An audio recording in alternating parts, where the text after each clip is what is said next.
beloved homeland of our brave heroes. We must defend our lives, or we shall perish. We shall protect our hearts from all our foes. But if the price is death for all we hold dear, then let us die without a shred of fear. Hail to be from consecrated nation, O Fatherland, this be our solemn pledge. Defending thee shall be our dedication. Till in our blood we'll count our privilege. The way that which emboldens the free shall always be our flag of liberty.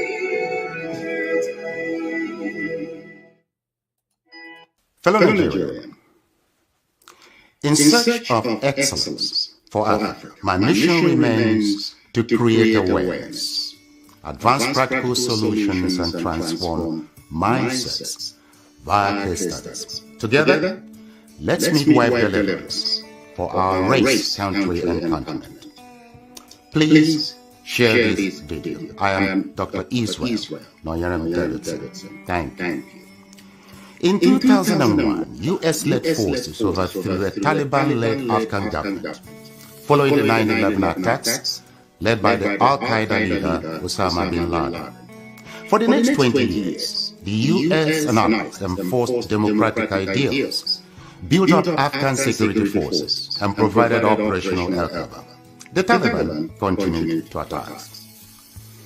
Now, eventually, under President Trump, the U.S. promised to pull out if Taliban agreed to stop attacks and hosting terrorist groups. Today, the Taliban militants have declared Islamic Emirate of Afghanistan and overrun most of the country at lightning speed with little or no resistance from the 300,000 U.S. trained and heavily equipped Afghan forces.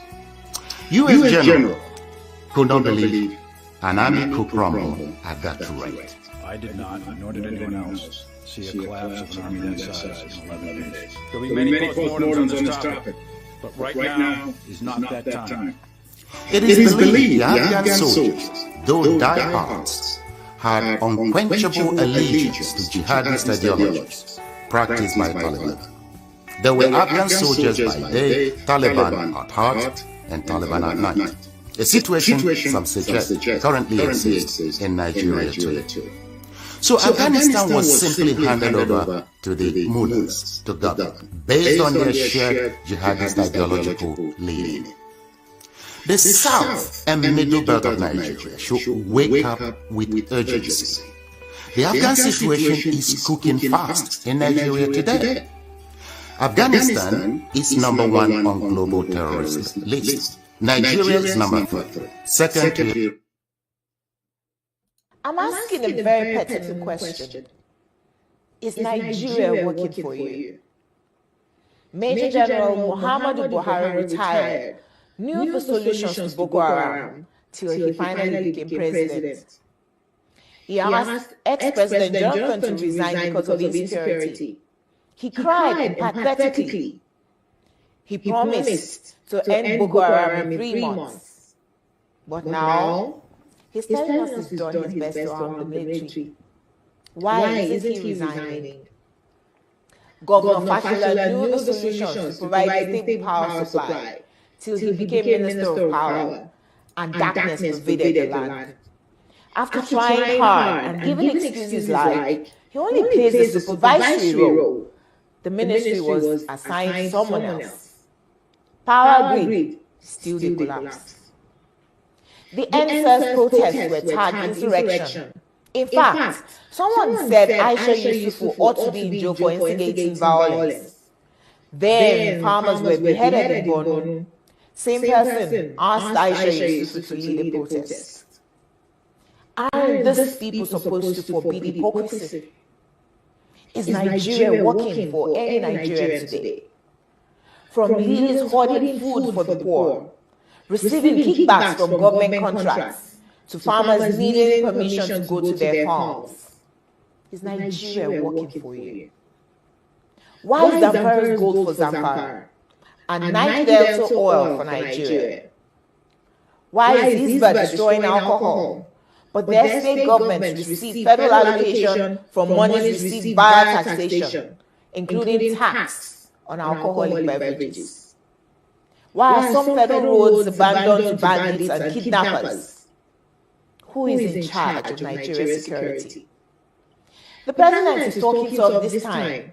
Most times, he's as shocked by the rest of us by the absence of good governance under him. Regardless of his campaign promises and the manifesto of his political party, Nigeria has rolled back in terms of development. From Naira continually losing its value to a recently launched locomotive train breaking down in the middle of nowhere. Nigeria has to be working for some people though. The government can do no wrong. To this set of people, their money isn't being stolen, even if the money is being borrowed, leaving debts for their own children to pay in future. Even if the leaders don't use public institutions, from sending their children to Ivy League schools abroad to getting medical treatment abroad, some people who have nothing and we need to donate money for their medical bills if they have a serious ailment, continue to hail the obvious lack of good governance till Nigeria happens to them. Then they get a little peace. May Nigeria never happen to you. Say amen. We deserve better than the political class who go home with the millions monthly to represent people who can't even afford to feed themselves.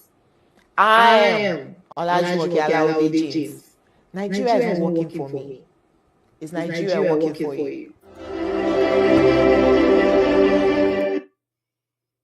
Fellow Nigerian, in search of excellence for Africa, my mission remains to create awareness, advance practical solutions, and transform mindsets via case studies. Together, let's midwife deliverance for our race, country, and continent. Please share this video. I am Dr. Israel Noyaram Davidson. Thank you. In 2001, US-led forces overthrew a Taliban-led Afghan government following the 9/11 attacks led by the Al-Qaeda leader Osama bin Laden.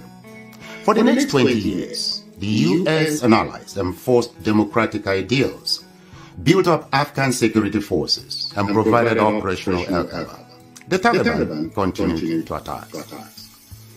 Now, eventually, under President Trump, the US promised to pull out if Taliban agreed to stop attacks and hosting terrorist groups. Today, the Taliban militants have declared Islamic Emirate of Afghanistan and overrun most of the country at lightning speed with little or no resistance from the 300,000 US trained and heavily equipped Afghan forces. US general could not believe an army could crumble at that rate. I did not, nor did anyone else, see a collapse of an army that size in 11 days. There'll be many postmortems on this topic, but right now is not that time. It is believed the Afghan soldiers, though diehards, had unquenchable allegiance to jihadist ideologies practiced by Taliban. There were Afghan soldiers by day, Taliban at heart, and Taliban at night. A situation, some suggest, currently exist in Nigeria too. So Afghanistan was simply handed over to the mullahs to govern, based on their shared jihadist ideological leaning. The south and middle belt of Nigeria should wake up with urgency. The Afghan situation is cooking fast in Nigeria today. Afghanistan is number 1 on global terrorist list. Nigeria is number 3. Second. Good afternoon. Good afternoon. Good afternoon. Welcome to this space today. In our space program on Twitter, live and direct. This particular space discussion today is being aired live on Voice of Biafra 97.5 FM in Biafra land. And we are going to be discussing very important topic today, which is the dangerous diversity in Nigeria. How well do you know Nigeria? How well do you know Nigeria history? Those of you who are still out of your ignorance, you are shouting one Nigeria and election in 2022. How well do you know this country? How well do you know this Nigeria? We are going to be taking this whole thing discussion from state by state. We go back to history and we are going to check how how things have changed from, let's say, from 1898. From 1898 till 2022. I want you to follow me this evening. This is going to be more of interactive discussion and, of course, educating the ignorant Nigerians who do not know the history of Nigeria. And when you don't know your history, you are out and ready for doom. So this particular space discussion is also live on all Enter Biafra platform, including on YouTube. Those people are watching on YouTube and listening on YouTube, through YouTube as well. For the very first time, we are making the Twitter space discussion to be aired on all platforms. So if you are in Biafra land, you are also listening to this particular space discussion through the Radio FM 97.5 FM. Our Radio FM Voice of Biafra is in most states in the southeast, and we are also looking to launch most of this radio station in the south and the entire southern Nigeria. In a matter of weeks and months, you are going to be listening to this radio even in Yoruba land. I want to welcome you today, and our target remain one Nigerians. We want to be seeing and discussing with those who believe in one Nigeria, because these are the people that have missed their way. So we are trying to, before 2023, when Nigeria will disintegrate, we want you to know that the disintegration of Nigeria should not come as a surprise to you in 2023. As you are preparing for the election, for a failed state election, for a fraudulent election, for evil entity election, we the Biafra people have decided that the election will not take place in our land. So in order for you to be prepared to know why we are so eager to leave Nigeria, I have come this evening to this afternoon and this morning, depending on where you are listening from, to take up from Borno State, the place they call Borno, and we are going to be looking at the province, a place called Borno, which is the den of this Boko Haram today. Borno, and we are going to take Borno province as far back as 1902. So the 1902 report of Borno is what I'm going to read to you today. And of course, today is our fundraising for our Eastern Security Network. So it is very imperative that I come online to have this discussion, because I will not be having a normal exposition today. Otherwise, I would have enlightened our people how the Fulani create, the system they are using to destabilize and conquer us is always appointing somebody. When they appoint their own, they will go into agreement to make sure that this person they are appointing to be governor or to be something else will always protect their interest. They learned this particular system from the British. And this particular system of conquering the people, indigenous people in other parts of the world, especially in Africa, is what the British brought to them. So they learned this thing from the British and they applied it during the conquest and the war of Borno province between the French, the Fulani, and the British. So these are the history that some of you, the one Nigerianists, don't know. And it is not very healthy for us to sit back and watch ignorant people making decision and shouting election, election, election, when you don't actually know what you are shouting for. So it breaks our heart that the majority of Nigerians do not know their history.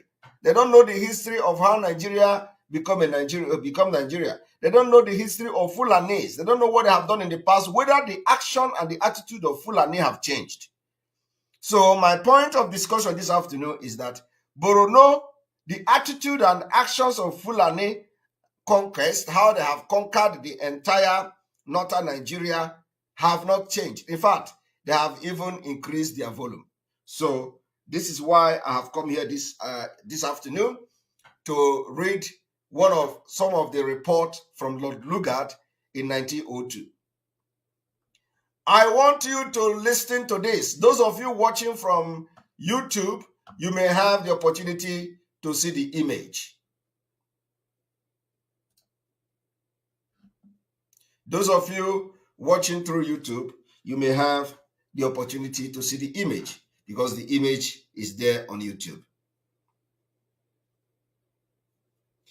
And of course, as we wait to bring speakers, I will just read this particular lines of word from Lord Lugard. Lord Lugard wrote what I'm about to read now in his report of 1902. I do not want to go into how they appointed emirs and mandated them to protect their interest and all that, and how Fulani have learned the same system and they're applying it today into conquered southern Nigeria. So those hungry for power people in southern Nigeria, they will go to the north and then kneel down to them, bow to them, and then they will say, okay, go, I'm going to make you a governor in the state. I'm going to make you a governor in Lagos state. I will make you a governor in Imo state. Go there and do this and do that. And they will agree and they will go and they do it. And because they control everything and they're going to do exactly that. I think it is very important that I read that so that you people will understand where I'm coming from. So let me read from the beginning of French action in Borno.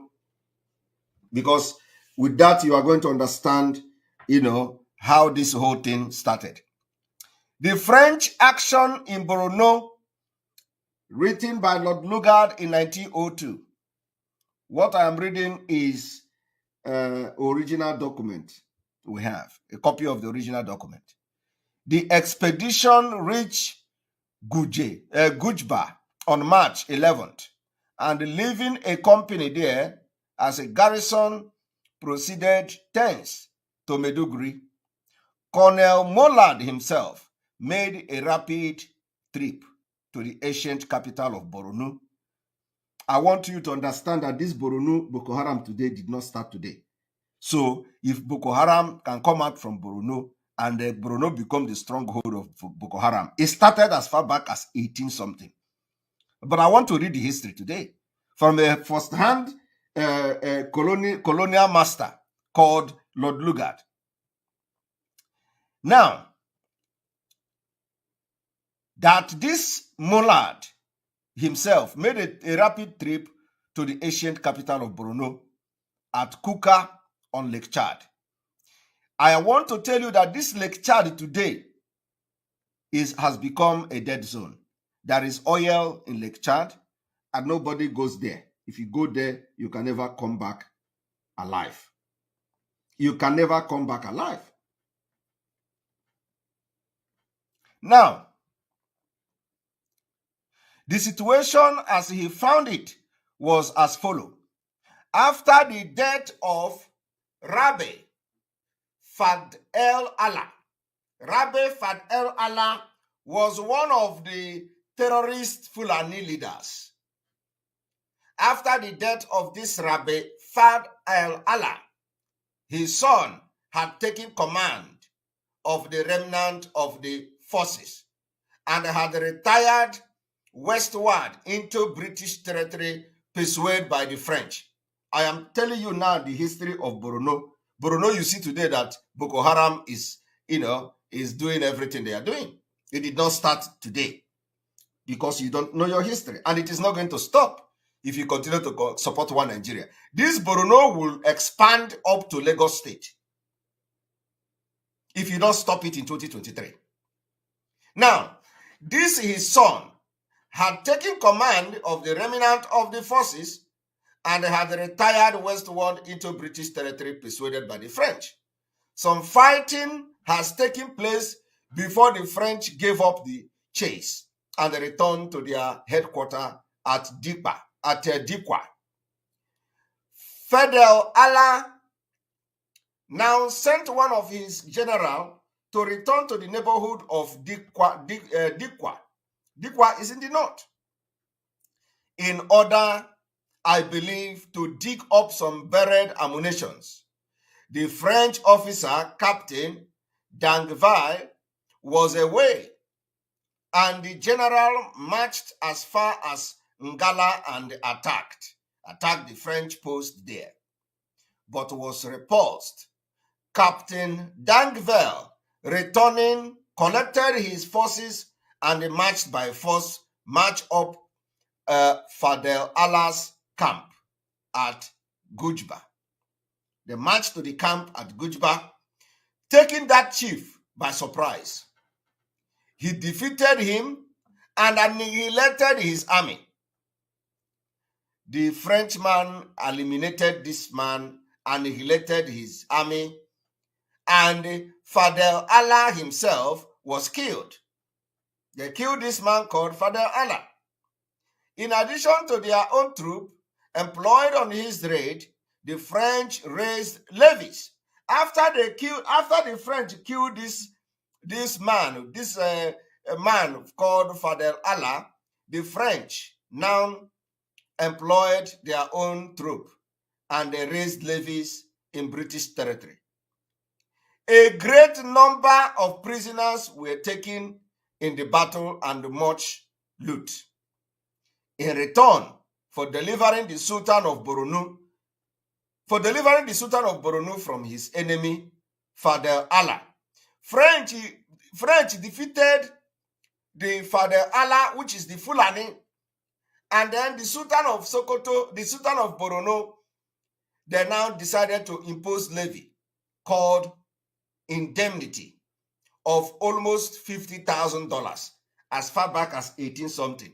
They levied Sultan of Borno $50,000. I want you to check how much is $50,000 then. Upon this chief, in addition to the balance of $21,000, which Sander had failed to pay, and detained him at Dikwa till it should be paid. Prior to this day, had placed on the throne of Kuka the second son of the late Sheikh Sander. The second son of the late Sheikh Sander conditioned that he should pay them $30,000 and they deported to Kenam, east of Chad. The elder and legitimate heir on account of his refusal to pay. Sander had paid $9,000 only. The total indemnity claim was $80,000, of which $73,500 had been paid up, and the Sheikh Shafu Garba was now in Dikwa, awaiting the arrival of his messenger, who were ransacking the impoverished and the destitute country to obtain the balance of $6,500 required. I want you to understand that Even as far back as then, Borno was referred to as a country. Borno was referred to as a country. Colonel Mollard sent messages to Shefu Garbai telling him that he would recognize him as Sultan of British Borno if he came to reside in the country, and at the same time, he put a stop to the collection of any further payment to the French. You see what the British did here. After the French had killed the feudal Allah person and they begin to collect levy for themselves, what did the British do? The British did not fight anybody. Then they now called upon a man called Shafu, promised to make him the Sultan of Borno, of British Borno, if he could come to that place and stop the French from collecting levy. So the British used their own person to fight against the French for their own interests. Exactly the same thing Fulani is doing today in the southern Nigeria. So they told this man, if you agree, you are going to come down, we will make you the Sultan of British Borno. If you came, you reside in this country, and at the same time, you should put a stop to the collection of any further payment to the French. So the reason why the British offered this man the throne of Sultan is not to better the condition of his people. It's not to make the people have life. No. The reason is to stop the money from going to French. And they, of course, channel to them. So, have that thing change in Nigeria today? That is exactly what is happening in Nigeria today. So, all of you shouting for election, how are you going to change this system? You can never change it. So long as you remain in this enslavement called Nigeria. Now, Garbai accepted. Of course, he accepted. He wants to be called Sultan. He wants to control everything. He wants to collect levy and give it to British and keep some for himself. So what did he do? He accepted. The same way Gopu Zodema accepted to be the governor of Imo State to kill our people, and they recognized ABS in Imo State against the wish of every Biafran and in the Igbo. The same thing. This Garbai accepted our offers with alacrity, returned with a large following, and he took up his residence at Mongono. This Mongono, you see, this Mongono that Boko Haram attacked with impunity. All of you saw the video of Mongono. This Mongono now, this man returned to Mongono. And that Mongono today have not changed. After over 120 or 50 years, attack is still happening at Mongono. Boko Haram attacked Mongono. It became a historic attack. And let me tell you, the former or the present National Security Advisor of Nigeria is from this Mongono. His hometown was attacked by Boko Haram with a heavy armored tanking and all that. They razed Mongono to the ground. This happened recently. Now, this man came and resided in at Mongono on Chad, pending the rebuilding of Kuka. The French, who were waiting at Dikwa for the balance of their import, nominated the third brother, Sanda, as Sultan of the very small part of Borno, which lies to the east of the British boundary. I am telling you the history that you don't know. This whole history have not changed. Rather, it is deteriorating. Now, the advent of a large German expedition, however, at this moment, counseled the French to evacuate Dikwa and German territory, and they retired beyond the Shari. That was how they conquered French.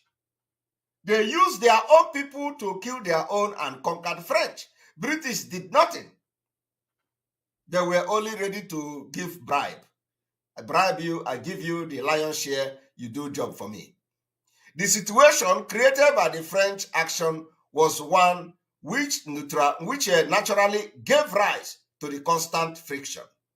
The followers of each of the rival sultan attempting to raise tribute and interfering with the towns of the other, and especially, as might be expected on the part of Sanda, whose residence was on the frontier line, and who had put little territory to the east.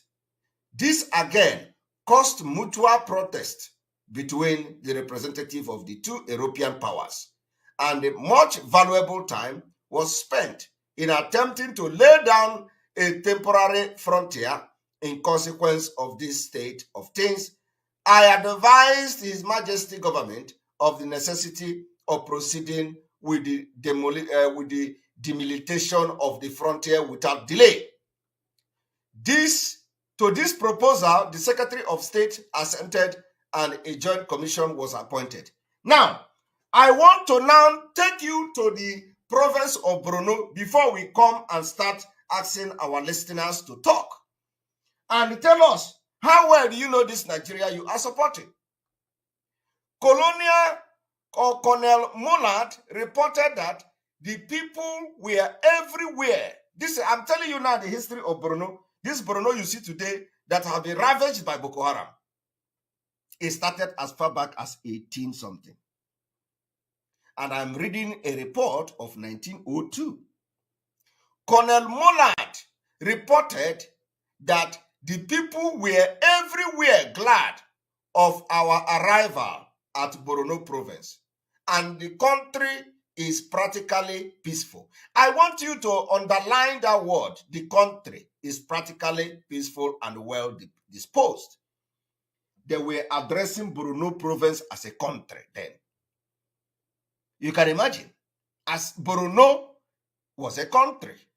After establishing a second company of the Northern Nigeria Regiment as garrison at Maiduguri, he left that place on April 8 and hastened back to headquarters, and Captain Cochran, as a senior officer, was left in political charge till the arrival of Mr. W.P. Hesby, CMG, whom I had placed in charge of the Borno.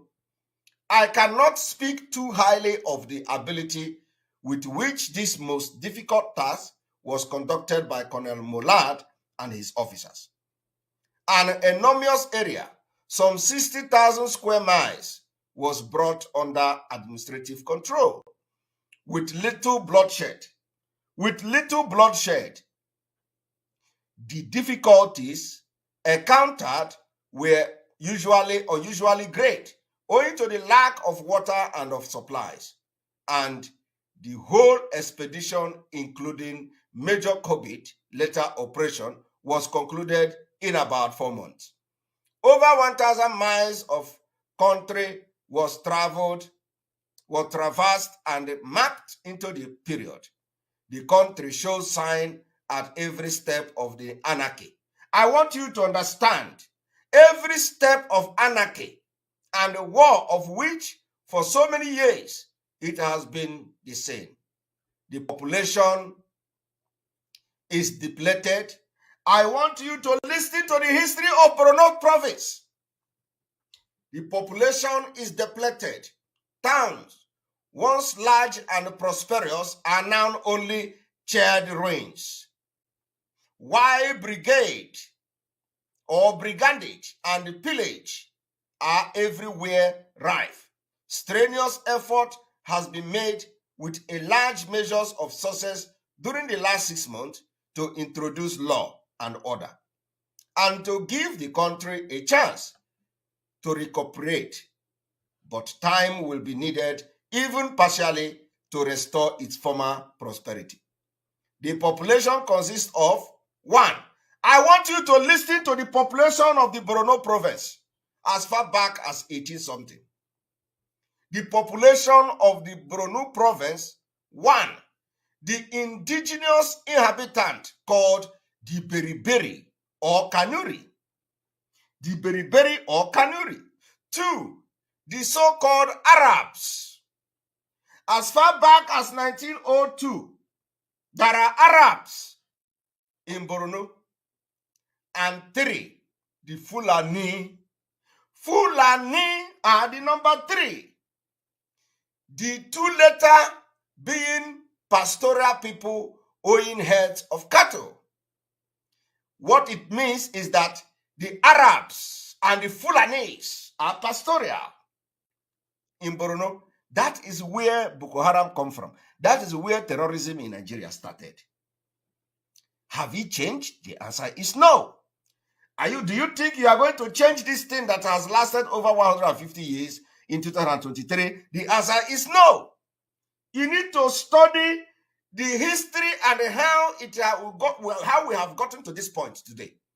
And you know and agree with me if you are sensible that the only solution is the disintegration of Nigeria.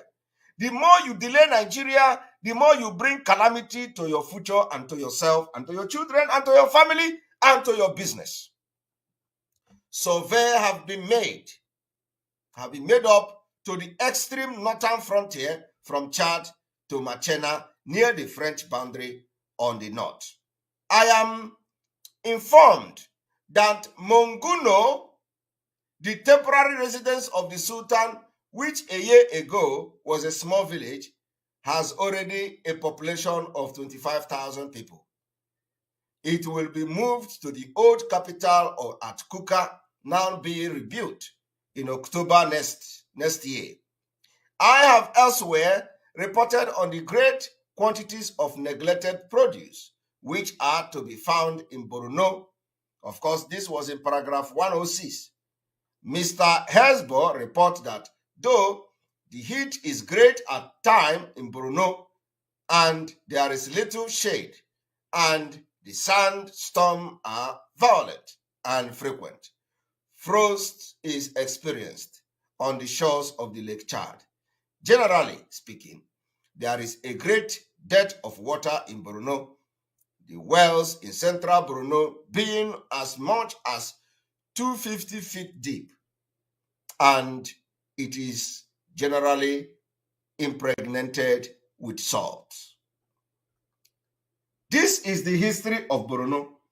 Borno have recorded violent killing by the Fulani, power tussle, and all that. It has not stopped today. Today, you see the Boko Haram coming out from Borno that we are talking about. So if you know this history, for those who accepted one Nigeria before we even came to this world, if you know that the history of Borno and the history of Fulani is always to expand and take, and they have not stopped until even during the 1960s. The sign of conquest of the entire Nigeria was very visible in 1960. Yet, they go ahead to have independence. Yet, they go ahead to continue with one Nigeria. It didn't end there. We fought war. At the end of the day, when Ojukwu saw this thing and we fought war, all the people that are shouting today that are Fulani are killing today, join hand to kill Biafrans. You join hand to impose a blockade on Biafra, and our children died in millions. Today, you are shouting and crying. You are being killed. Fulani in Benue State are chasing you out of your ancestral land. The government cannot protect you, but they will offer a vehicle, not even a better vehicle, they will offer Dangote truck. Dangote truck will come and park, and all of you will be jumping inside there, running to the IDP camp. Yet, the government knows where the Fulanis are. They can't kill them. They give you IDP camp. And today, you want us to fold our arms so that we will watch Dangote truck to come and park at Onitsha Head Bridge, and people will be jumping in and running away from Onitsha. You want us to fold our arms and see Dangote truck parking at Owerri, at Olu in Imo State, and our people will be jumping into to run away from Fulani. You want the same thing to happen in Ebonyi State. You want the same thing to happen in Akwa Ibom. You want the same thing to happen in Rivers State and all Biafra territory. We, the new generation that have known this history, will say, no, we can't allow you to do that. We will stop you before you even start it. So in 2023, it is going to be teeth to tooth. It is going to be shoulder to shoulder. It is going to be bomber to bomber. There's going to be no election in Biafra land. We cannot continue to validate this impunity when we know the truth. We have come to know the truth. If we are ignorant, it will be a different thing. But now, we are not ignorant of Nigeria. We are not ignorant of Fulani. We are not ignorant of history. Those of you who are ignorant are the people we are trying to even tell, and it doesn't matter whether you accept it or not. The majority of Biafra has come to accept this particular history and the truth. And today, we are moving with speed. So, haven't heard about the history of Borno State, how the Borno that you see today, where the Boko Haram come from, has fought for over 150 years. Today, you have that Borno in the map of the world as where the Boko Haram come from. Do you still believe that you are going to continue to support one Nigeria and have election in 2023? And we want to know the mechanism that the people that are shouting for election is going to put to end this dangerous diversity. What is it that you want to do differently? So we are going to be bringing people. Please, if you want to speak, you can raise your hand. You raise your hand up and let us give you. We are preferably looking for one Nigerianist, preferably one Nigerianist. If you are one Nigeria, you raise up your hand and let us ask you a question. How well do you know this Nigeria you are supporting? How well do you know Nigeria? Raise your hands up and let us hear you. We want to hear your argument. We want to hear your opinion. One Nigerians, raise your hand if you want to speak, and we're going to give you a speaker or give you a mic. Please mute yourself. Mute yourself. This guy called Mazi Chidozie, I have to remove you because this is the second time I am bringing you and you are not meeting yourself. So if you want to speak, you raise your hand and we are going to bring you. If you don't want to raise your hand, it's different. If you don't know how to raise your hand. All right, Dahosa, you can mute yourself. Good morning, everybody. Good afternoon. Can you hear me? I can hear you loud and clear. Welcome. Good afternoon. But I'm not the one Nigerianist. I just want to make a statement on concerning something important that just happened in Nigeria yesterday. Okay. Do you know that the Supreme Court now has made a jurisprudence concerning religious, what we call religious Ekpa in Nigeria yesterday? Religious what? Religious what? Religious, this religious, Muslim dress, what they call hijab. I don't know. Hijab. What? Yes. That is a very dangerous precedent. What did they do? What did they do, please? Because I didn't follow up. The Supreme Court.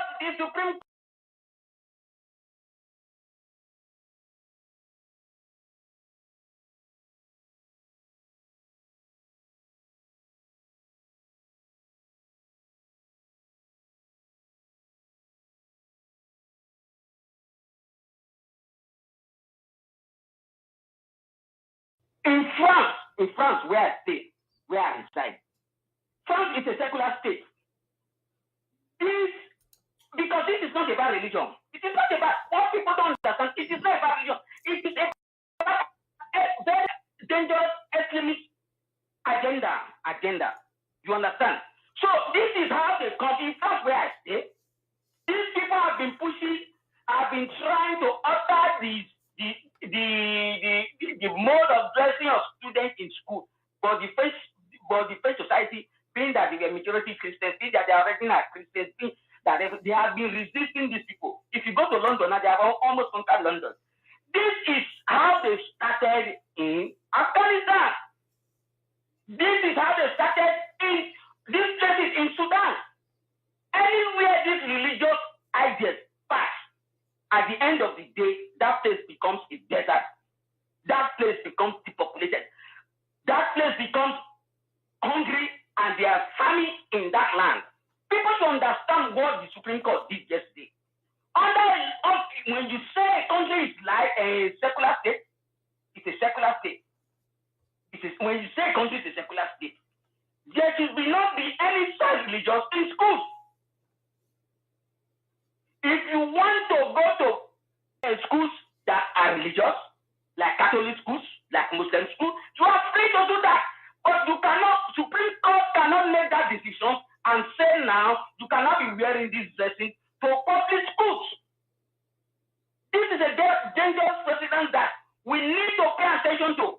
When the Supreme Court said that, it becomes a jurisprudence. And when it becomes a jurisprudence, tomorrow they will start agitating for another thing. From there they will start. I want to tell my brothers the Southwest. I'm from Edo State. The Southwest and Edo, we can say we are one. What they did, Supreme Court did in Lagos, and that judgment will be applicable to every part of Nigeria, because that judgment, people will now make reference to that judgment. It's a very dangerous precedent. How will you overturn that judgment now?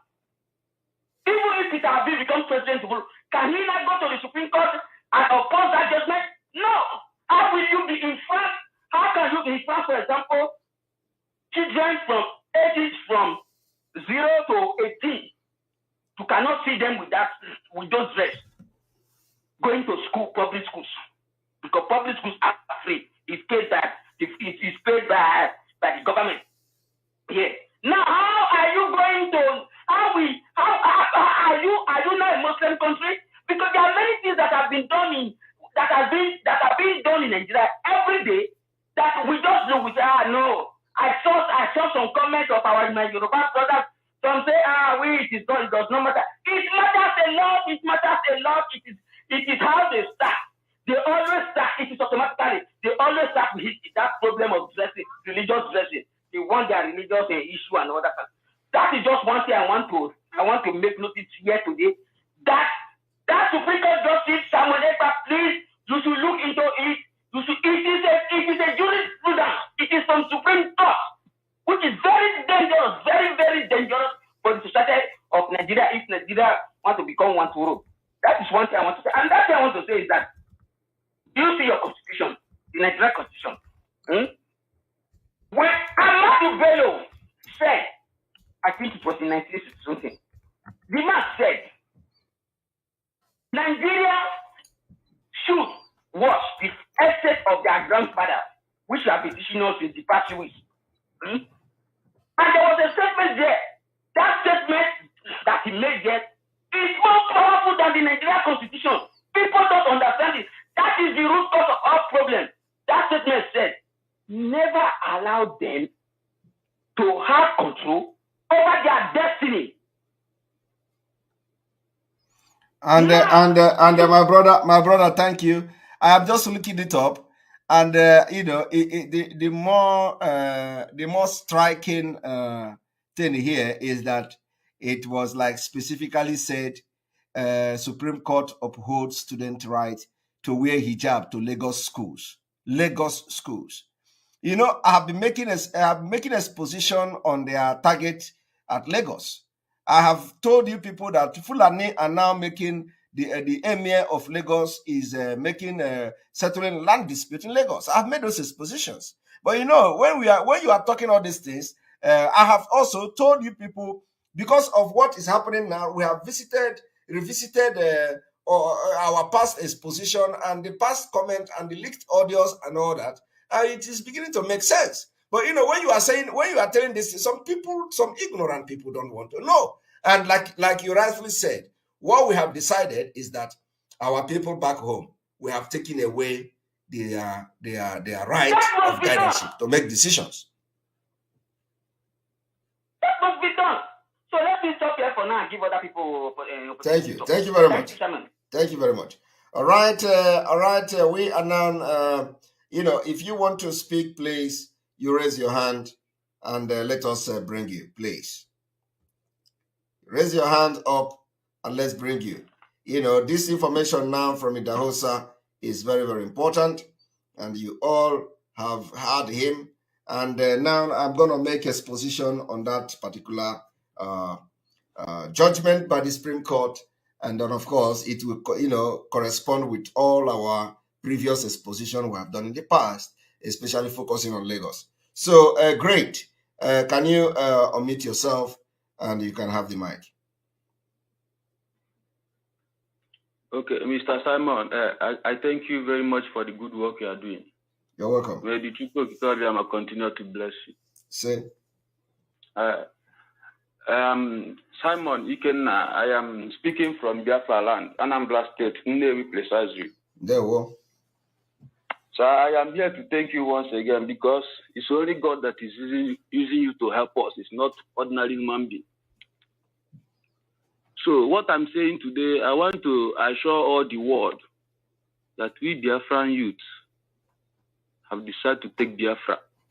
And we are not going back. The only thing we want is Biafra. And any other thing apart from Biafra, we don't want.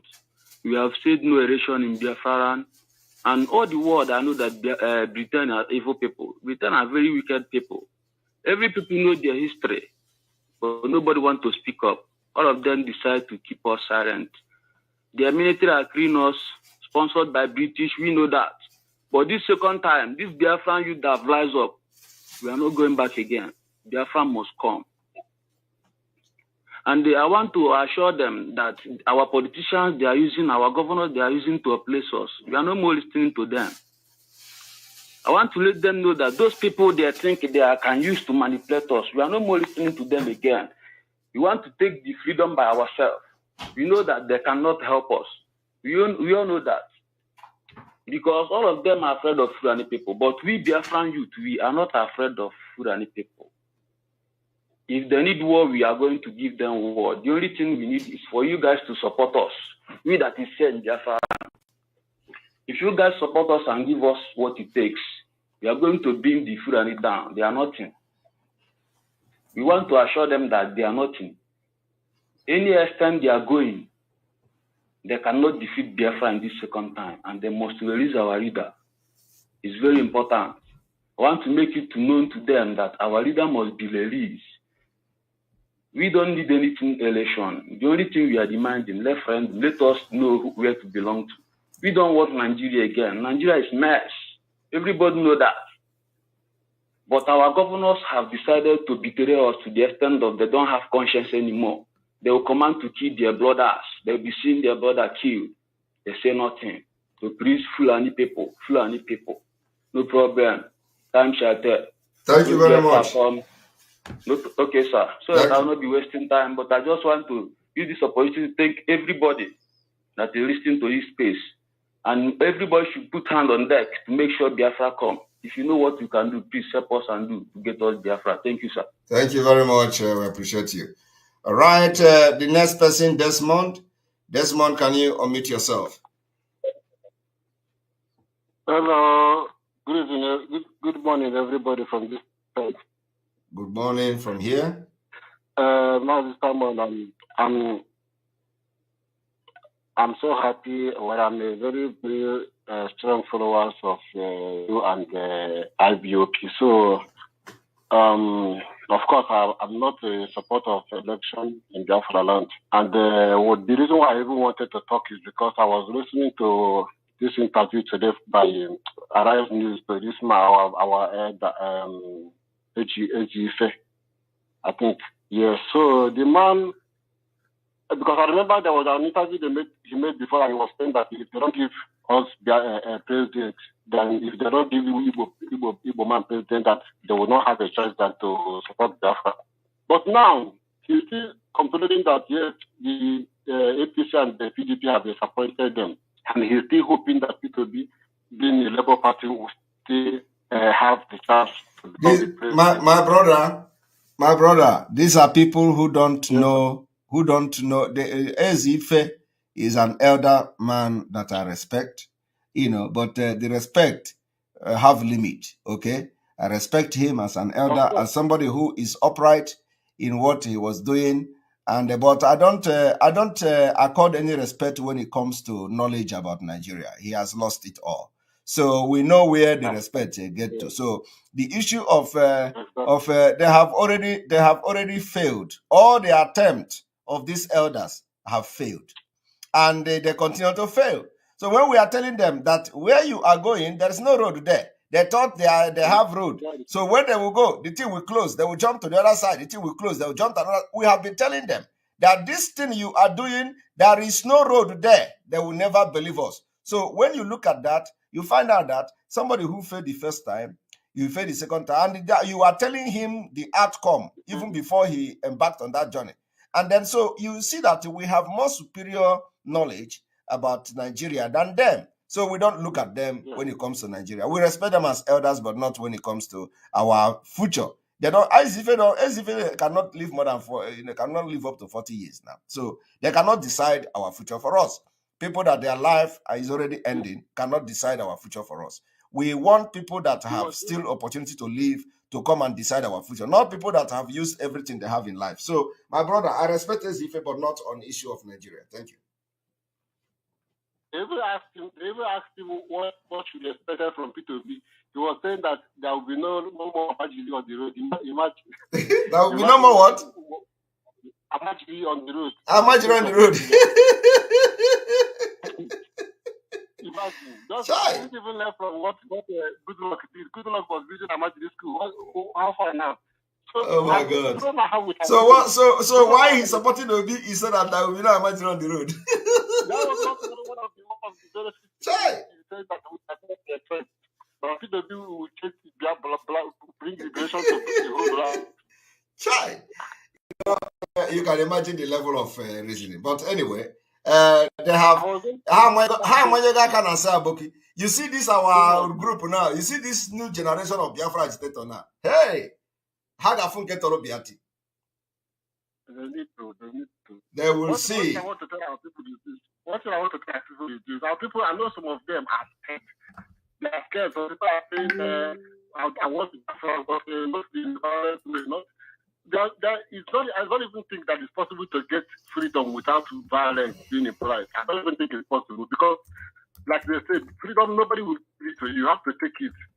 And if you are taking that maybe UK will react or America will react, those people don't even care. They just want you to help yourself. They don't want to. They have their own issues. I remember the time Mugabe was the president. Everybody was Mugabe is the dictator. Even all the media, they were condemning him as if they have interest of Zimbabwe people. But now that they have, I don't know, this team of nothing, the new president now, since then to now, I don't even know his name. Nobody's talking about him. All the media, they don't even talk about him. But now, Zimbabwe is worse than it used to be during the time of Mugabe. Now, the poverty rate in Zimbabwe now is so high. But now, those so-called media at the UK that are condemning Mugabe, that are none of them is condemning this one. Because why? They don't even, whenever they are condemning it, because the person is not, their leadership is not favoring them. The person's leadership is not favoring to whom they have a problem. Not because of, okay, what about things like Gaddafi? Since the kid Gaddafi now, Libya has become worse than it used to be. But as long as the so-called president is maybe remitting all the resources to them, they don't have a problem with that person. Which is why, if we are waiting for UK to come and fight for us from Fulani, because Fulani now, they don't mind giving everything to UK because it's not their own. Whatever resources they meet in Nigeria is not theirs. So they don't mind sharing everything, even if it's 90% to UK or anybody, just to have peace and have their support. They don't mind doing that. So we shouldn't even hope for UK to come and help us. This is our own battle to fight. This is our battle to fight. And UK, another country, we have to save our land for ourselves. I was talking to one guy from Somalia. The guy was saying that the oil in Somalia is the Lord, but they decide to leave it like that because while the UK people or whoever people, they want to be taking more than 70%. They say instead of them to share it that way, they rather leave it, they let nobody touch it. So that's the thing. So we should not just think that these people care about us or the media. They don't care. They don't care about us. All right, thank you very much. People are saying, you people say you are putting it at home, people are suffering, even the salute, all of them as if they have interest of the people. But the type of COVID-19 that they separate, the food, they kept it, and the food even, some of them spoiled.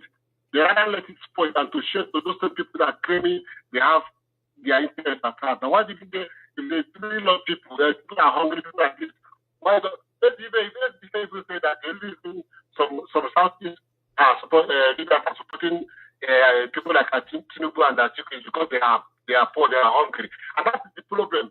So these people, they make sure they keep you in that hungry state so that whenever they bring bread for you, you will do whatever they want you to do. They can control it because they have to make you puff. How easy is it for an Igbo person to get a job in Nigeria after graduation? Very hard. But be you outside, even if you don't have good certificate, you don't even need to learn, and you just finish, you get a job. And yet, we want to be comfortable with that. Thank you very much. We need to give other people opportunity to talk because I don't have much time. You know, today is our fundraising, and I don't normally come online by this time. So thank you very much for your opinion. All right, Ebuka, you can mute yourself. Please, you can unmute yourself. Please, those who want to speak can raise their hand. Good morning, everybody. Good morning. Yeah, actually, Mr. Simon, I wanted to bring a suggestion based on the fundraising. I don't know if I'm free to talk about it here. What is the suggestion? Yeah, most of us or most people cannot be able to pay, do fundraising because of the means. Yeah, I was suggesting if they can include cryptocurrency because it can be easy. Even people in Biafra land that want to pay can use cryptocurrency to make the payment without even anybody tracing us because cannot do bank payments. I think we are working on that, but you can still come to the fundraising and raise the issue. Okay, all right. Thank you. We're working on that. Yeah, thank you. Thank you. All right. All right. Mouthpiece, you have the mic. Hello, good morning. Good morning. Good afternoon, good evening from wherever you are. I want to thank you, Simon, for this space again. Everyone knows that I'm a proud Ibotic Amazon. I'm not a IPO, a registered IPO, but a proud Biafra, and I support 1,000,000% what you do and what Mazi Nnamdi Kanu represent for every Biafran. So that said, it's quite unfortunate, to kind of change the mindset of our people in their belief about something.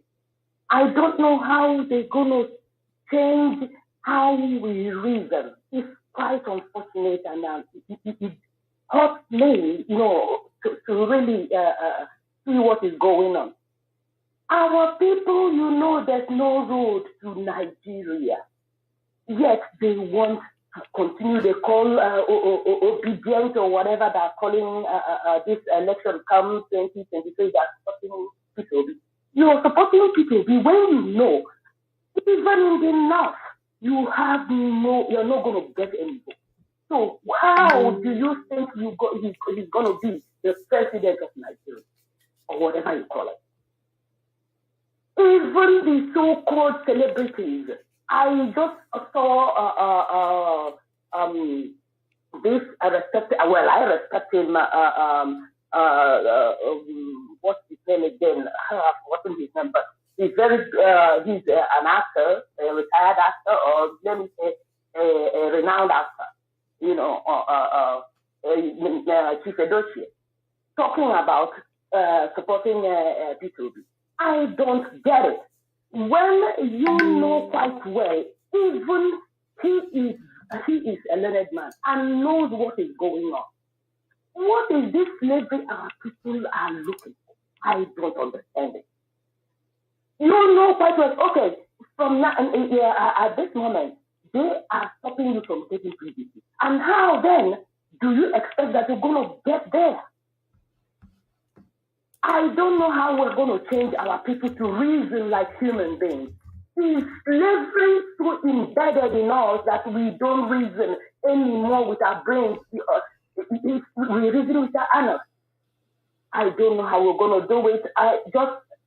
Just someone help me, because I'm always on Twitter trying to, help, make people understand that this where our people are going, and all these political elites are confusing our people, our impoverished people, our poor people. We can't even eat 2 square meals anymore. Yes, these are political elites are still confusing our people and going on and on about politics in this contraction called Nigeria. It behoves me. I don't know what else. I'm just praying that God, in His infinite mercy, is going to help bring that we get this referendum to decide whether we want to die or be enslaved. Because what is coming, what I'm seeing, Nigeria is going to be taken over. Everyone's going to be a Muslim, whether you like it or not. If we don't grab this opportunity now to get referendum and exit from Nigeria, we are doomed. Our ancestry will be doomed. Look at some people when they want to become come into power. They want to be voted. They now remember they are Igbo. But when it's not an election, they say they are not Igbo. Look at where in the map is South for crying out loud. I don't know what is going on, but if someone is making you to bury your ancestry, that is the worst thing anyone can do to you. That you, even in America, even in other Western world, people are tracing their ancestry back to Africa, and you are trying to just cover your own ancestry. Anyway, let me yield the mic. Thank you so much for giving me this opportunity, Simon. Thank you very much. And bless everyone. Thank you very much. And then, of course, we're our co-host CEO. You can take over from here and coordinate who comes in and who speaks. Thank you. Target one Nigerianist. Hopefully, we will have some. We'll have them because most of them are. It seems like we are talking to ourselves. Good morning, Simon. Good morning from here. Yes, that's what I mean. I want to see one Nigerianist. Let them come and talk. Yeah, because it seems like we're. This is G or Gogo is already on the line. Gogo, can I meet yourself? Or Gaga? Okay. Yes. Good morning. Please, can you raise your volume a little bit, please? What I want to talk about is this stuff. Gaga, can you raise your volume? We barely can hear you.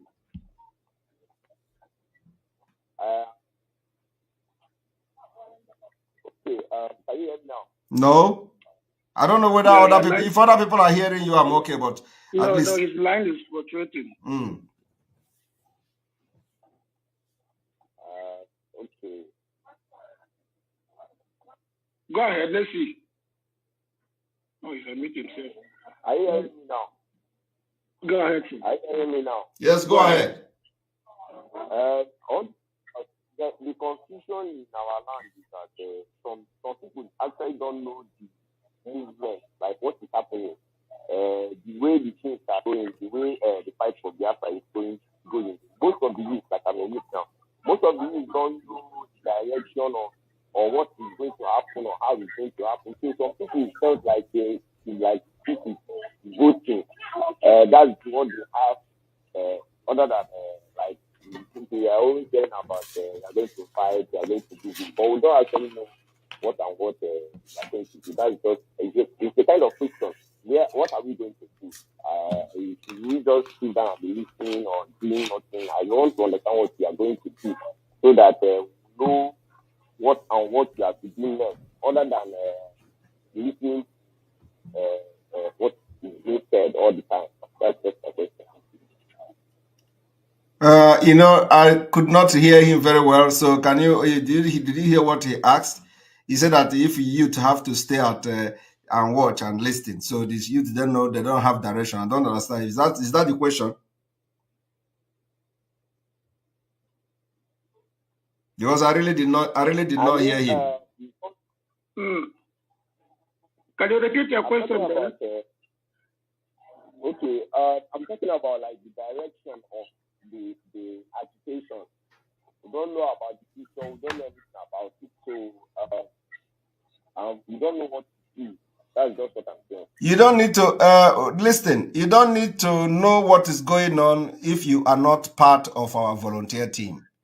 If you are part of the volunteer, you are not. You should not be asking the question. So for you to, if you are supporting Biafra, you know that people are working towards getting Biafra for you.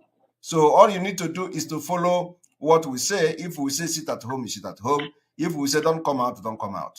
But those who are in volunteer team, those who are protecting our land, they know what to do when things are when we ask them to do something. They know exactly what to do, how to chase the terrorists away and all that. So you don't have to do any other thing. And the best thing you can do as a Biafran is to listen to us that are abroad, because we believe that someone like like the question you just asked now. I believe you should be in Nigeria. Are you in Nigeria, right? Yes. You see?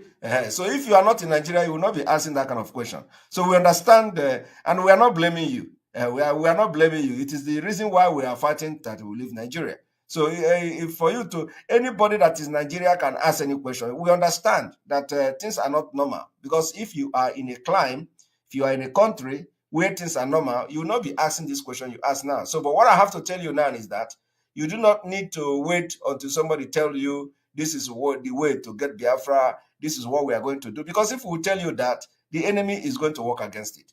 So we will know what we are doing. So the only thing you have to be doing as somebody on ground is to listen to when we give directive, especially that directive that has to be public. You follow it and just do it. So when we say do not, election is not going to take place, that day, sit at home and eat food and leave the rest. Thank you. Thank you, Brother Simon. Mazi Emeka, can you mute yourself? After you, then you go to Kele Chuku. Then Casey Kano, you are next. Mazi Emeka, unmute yourself. Thank you very much. This is Mazi Emeka Obioha. I want to salute our spokesman, Mazi Simon Ekpa, for the wonderful job he's doing, and I want to also salute our Supreme Leader, Mazi Nnamdi Kanu, who has been leading this our struggle, and he's been kidnapped and incarcerated for doing nothing wrong, I must say, for doing nothing wrong, only calling for the freedom of his people. And that freedom is where we still stand today. And I'm very happy that Simon Ekpa is following through on the legacy of Mazi Nnamdi Kanu. You see, when we talk about dangerous diversity, I am one of the people who believe that everybody understands that we are in a dangerous diversity. But fear are not letting people to act. Fear, for example, the people in the Christians in the north, if you ask them, they know that we are in dangerous diversity. But when you ask them, they say their fear is how can they allow Biafra to go and they will be the one suffering alone. But what they do not understand is their suffering is because there is no independent country that have the same interest as they do. For example, if they are killed today, Chad is not coming to ask just because they are Christians in the north. Chad cannot come and ask, why did you kill these people as independent nation? Niger is not coming to ask as independent nation. Biafrans who are supposed to ask are also being killed because we are trapped in Nigeria. But imagine when Biafra is free, as a sovereign nation, if anything happens to Christians in the north of northern Nigeria, Biafra as a sovereign nation can hold the ambassador or the government of the northern government of northern Nigeria accountable. But those things are not happening today. That is why everybody are killed simultaneously. When you talk about election today, it is quite unfortunate that Igbo land, a land of the wise and the home of the brave, have almost lost all the qualities upon which they are known for. Igbo people today are approaching election, democracy, as if it is a military rule.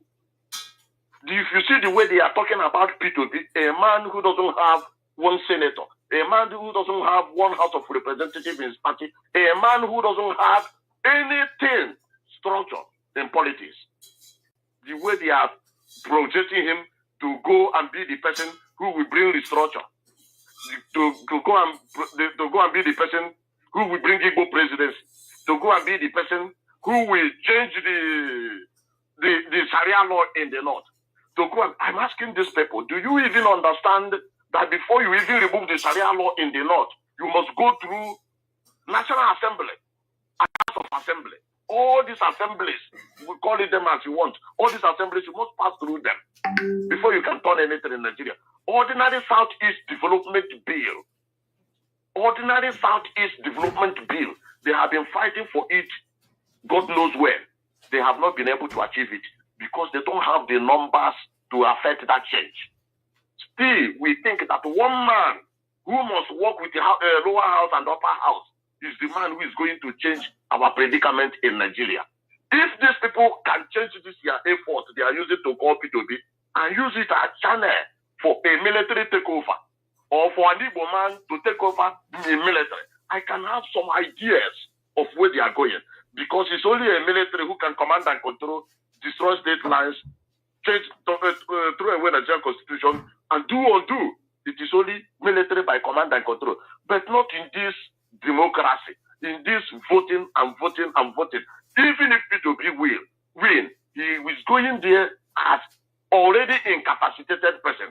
And one bad thing P2B have now brought in now, he has legalized and legitimized the North to operate North ticket because he himself have made Christian tickets, which means P2B a Christian as president, the vice president a Christian. Now the debate of this North or Muslim ticket, P2B have killed it. In the next years to come, when they will go into this full Sharia law, whereby they will have the northern person as president, northern person as vice president, they will now have P2B as a reference point. Okay? P2B's move as a president, going for this president, is going to bring war into Igbo land. Because by the time P2B fail, as it's going to fail, what our agitation will now look to in the mind of some people or the British people, we like to say to the world, Nigerian media will like to say to the world, is that we are angry because our own person lost Nigeria election. That is the narrative the Nigerian media and the British BBC are now prepared to sell after using P2B. When they heard during the war that that the United States is about to recognize Biafra as a sovereign nation, Britain had the intel. What did they do? They used the Zik, Nnamdi Azikiwe, to stop it. Now, Britain again have heard that the whole world is paying attention to Biafra agitation. What are they doing now? They are using Obi to stop it. When we will... Try to round up, please. Thank you. I just want to make this final point. A nation in Nigeria voting for P2B is going to do also harm, not good. Thank you very much. Thank you very much. Before Simon, if there's a response from you, let's be clarity here. P2B's Edito guy is just a placeholder. He's not necessarily his vice, so let's get the facts correct. According to the IDEC law, so he supposed to have a deadline, I think, on Friday. So basically, that guy is just there for a placeholder when they're busy negotiating. But that is not our problem now. Kenechukwu, are you ready to speak? Yeah, can you hear me? Good afternoon, good morning, good evening. My name is Kenechukwu Ilechukwu. I thank the guy that finished talking now. He made the point clear. But where I'm going to is that the main purpose, the main problem we have as an Igbo people is that we have already forget our God and follow another man God. And this is the main problem. If you look around, where all these things are happening, where they are preaching all this one Nigeria, it's inside church, not any other place. Look all the whole people who understand our culture and follow it. They never believe in one Nigeria. They never. I thank Simon Ekpa I really grateful for him. I'm very, very happy that him take it alone, you know. Only him and then Nnamdi Kanu. Without him, I don't think this movement will be active now. But for one thing I want, only my own problem is that this church side, they are the people who is misbehaving, calling one Nigeria, because that is the place they are preaching this. Look at the Father Mbaka, starting from him. Any problem starting Igbo are getting today is coming from Father Mbaka. He said today people follow him because man of God, man of God. Who is man of Satan? People never understand who we are. And this is why Igbo land, especially, this is where I focus for. Igbo land especially, you must leave church. And if we are preaching for Biafra, we have to preach it to church before everything will come to. Without that, we are not going anywhere. This is where I left my case. Thank you very much. Yes, anyway, I don't know, you know, sometime.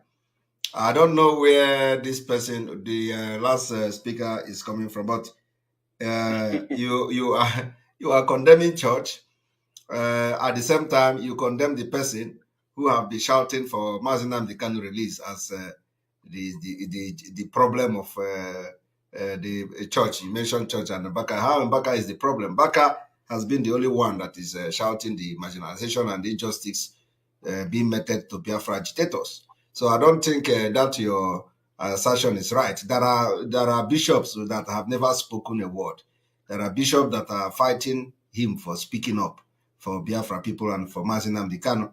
There are bishops that have not spoken even one word.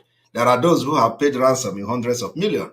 So then you pick up in Mbaka. I don't understand. You made a point by saying that the church, you know, are not are to be blamed. Somehow they are preaching one Nigeria. That is true. But to pick up on Mbaka and then use it as to conclude that the reason why you say church, I don't think that is correct, because Mbaka should be at least applauded for having done, you know, some small thing and recognizing that Mazi Nnamdi Kanu shouldn't be in DSS dungeon, you know, and he has always preached that he should be released and prayed that he should be released. So I think for that alone shows that Mbaka should not be put in that category of your problem church people. Thank you. Thank you. Thank you, Brother Simon. Before I bring in Casey Kano, Executioner, do you want to speak? Yes, I want to speak. Go ahead. I believe. Can you hear me? Yeah, but a little bit louder, please. Okay. First of all, I want to thank Mazi, Simon, Ekpa, and the co-host of this space for giving me this opportunity to come on space and come on here and talk. I would like to highlight a few things. Well, I'm standing in for one Nigeria as the context of this space stated. So, I would like to highlight a few things. First of all, the no election order in the southeast. I want to ask how this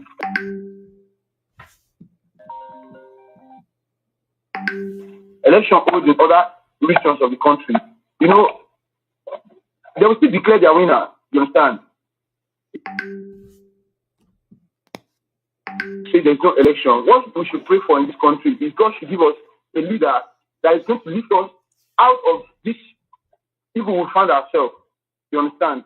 Two, the sit-at-home order in the southeast. I'm sorry, I understand the agitations of my Biafran brothers. I am a Yoruba by tribe, but I'm not against Biafrans agitating to be a sovereign state. But the sit-at-home in the southeast, you understand? If we look at it, the degree of the impact falls solely on the so-called Biafrans. You understand? They are the one feeling the effect of this sit at home mostly. Because take a look at it.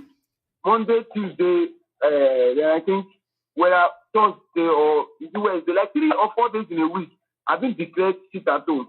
And if there is economic shutdown in the full Southeast for that number of days, then tell me, do you know how much many traders, many businessmen are losing for that period of sit at home? And look at it, people that are being killed, people that are being suffered, people that are being molested due to this sit at home order.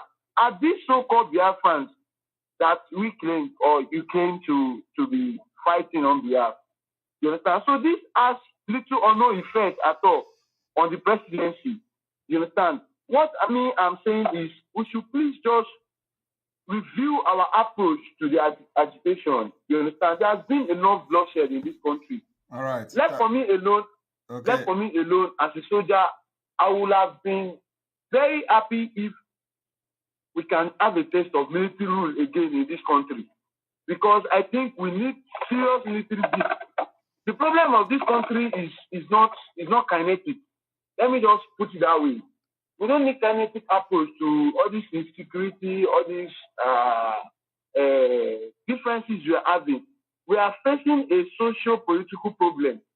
And until we give it a socio-political approach, we will continue to have the same result. Okay. You understand? All right. There has been agenda on the Islamization of Nigeria. You know, I don't pray that happens. But what do you say of a country that has a subsequent law, or the Sharia law be placed above the federal constitution, which is very, very wrong. I have so much respect for Mazi Nnamdi Kanu. He's a leader that I admire so much, and I love his courage. But can I come in because you have made a lot of points. And sit-at-homes and can I come in? You have made a lot of points. You see, let me address you. Don't go away, please. You see, I have just listened to someone who is just very, very confused. Do you know why I say you are confused? You're laughing. Do you know why I say you are confused? I'm listening. No, I want to hear your response so that because we are going to have a very, very interesting interaction now. So do you know why I say you are confused? No, I don't know. All right. Now, you started by saying that what we should be doing now is to look for how to solve this mess we are into. So before I address you, I want to ask you, what is the mess we are into? Can you tell us more about, just what do you mean by the mess we are into? One of the mess that we are into in this country is unnecessary killings going on in various parts of the country. The government not managing our resources the way it should. There's no even distribution of wealth in the country and other things. Okay, now can you tell us how do you intend to solve that? If you become a president of Nigeria today. If I become a president of Nigeria today, already there are intels about the sponsors or the people that are involved in all these atrocities being committed. Like they are so head of all this. There are intels, they know them. Let me just listen, please. Just tell us. Okay. Tell us, how do you, as a president of Nigeria, you just tell us now there are intels, there are sponsors and all that. So can you tell us, how do you intend to solve the problem of killings all over Nigeria? And then also, do you know the origin of this killing? Well, the killing in Nigeria did not originate from one particular source. There are various reasons for different killings happening in the country. No, tell me the origin of the killings in Nigeria. I don't understand your question. My question is a very plain English language. What is the origin of the killings in Nigeria? People that doing the killing, they have different. Okay, for example, look at in the north, there have been agenda of Islamization of the country. That Do you believe there is agenda of Islamization in the north? I strongly believe. Okay, how will you solve that if you are a president? See, as a president, already we have a constitution that is governing the country, you know. And what I will do is I will make sure the cabinet I'm going to have are people that I can touch, and I'm sure that they are going to deliver. And if you fail to deliver, there will be a sanction for you. You understand? So you have a constitution. Yes. That is going to go against Islamization. Yes. So which of the constitution? See, in this country, the constitution states the supremacy of the constitution. So there is no other law. And in the constitution, there is I think section 1 or 2 or 3. There is freedom of expression of freedom to religion. So far you're a Nigerian, you shouldn't be a second-class citizen for being a Christian. Yeah. My brother, I am not asking you about Christian. You say that you are going to use a constitution. You say that there is the one of the origin of the killings in Nigeria is from, for example, in the north. There is this issue of Islamization, and I ask you, how do you intend to stop that? You talk about constitution, and then of course, let me explain before. So that let me put you to your track so that you will not fall out of the track again. So you say that there is a constitution, and then I ask you, how do you intend to solve it as a president of Nigeria? You know, you say a constitution is supreme, and I want to tell you again. The second thing is that are you aware when you say of the issue of Islamization? Are you aware that the 12 states in the north are officially practicing Sharia law, and the Sharia law is supreme in their state? That is the sole problem. How will you solve it? I'm going to abhor anything called Sharia law in Nigeria. How? With what constitution? With which power? You said with which power? Sir, I'm a personnel. There are things that I mean, as a president, I am asking you now as a president of Nigeria. With which power will you?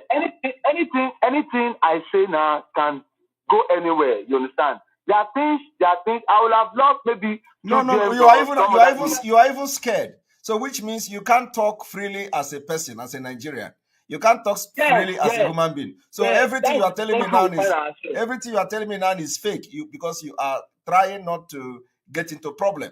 So now, how do you now, as a president of Nigeria, solve the Sharia 12 state Sharia law? How do you remove the Sharia in Nigeria constitution as a president? At least before each state is being created, there is a part of the constitution that states the creation of the state, and in the country as well, there is a part that states freedom of expression of religion. You understand?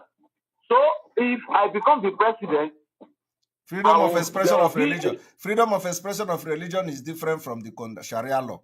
So I want to ask you, you talk about Sharia law. How do you remove Sharia law in Nigeria constitution? As a president, with which power? The state in which Sharia law is being practiced shall be stopped from doing such practice in the country. And how will you do that? The constitution shall be regarded as what is being called veto. Veto, which power, which constitution, which Nigeria constitution gave you power to veto the Sharia law? When we get to the issues, of course. No. You see, because I know this is the problem. I just told you now that I see somebody who is very confused, because and it is very, very good that you know Nigeria. You see, everything I have asked you, you didn't make any sense. I have asked you what is the origin of killing in Nigeria. You pointed one out. There is this issue of Sharia, of Islamization in the north. And of course, you are able to identify that the reason of the killing and the origin of killing is because of the Islamization. and then that you are going to stop it. And I ask you, how do you stop it?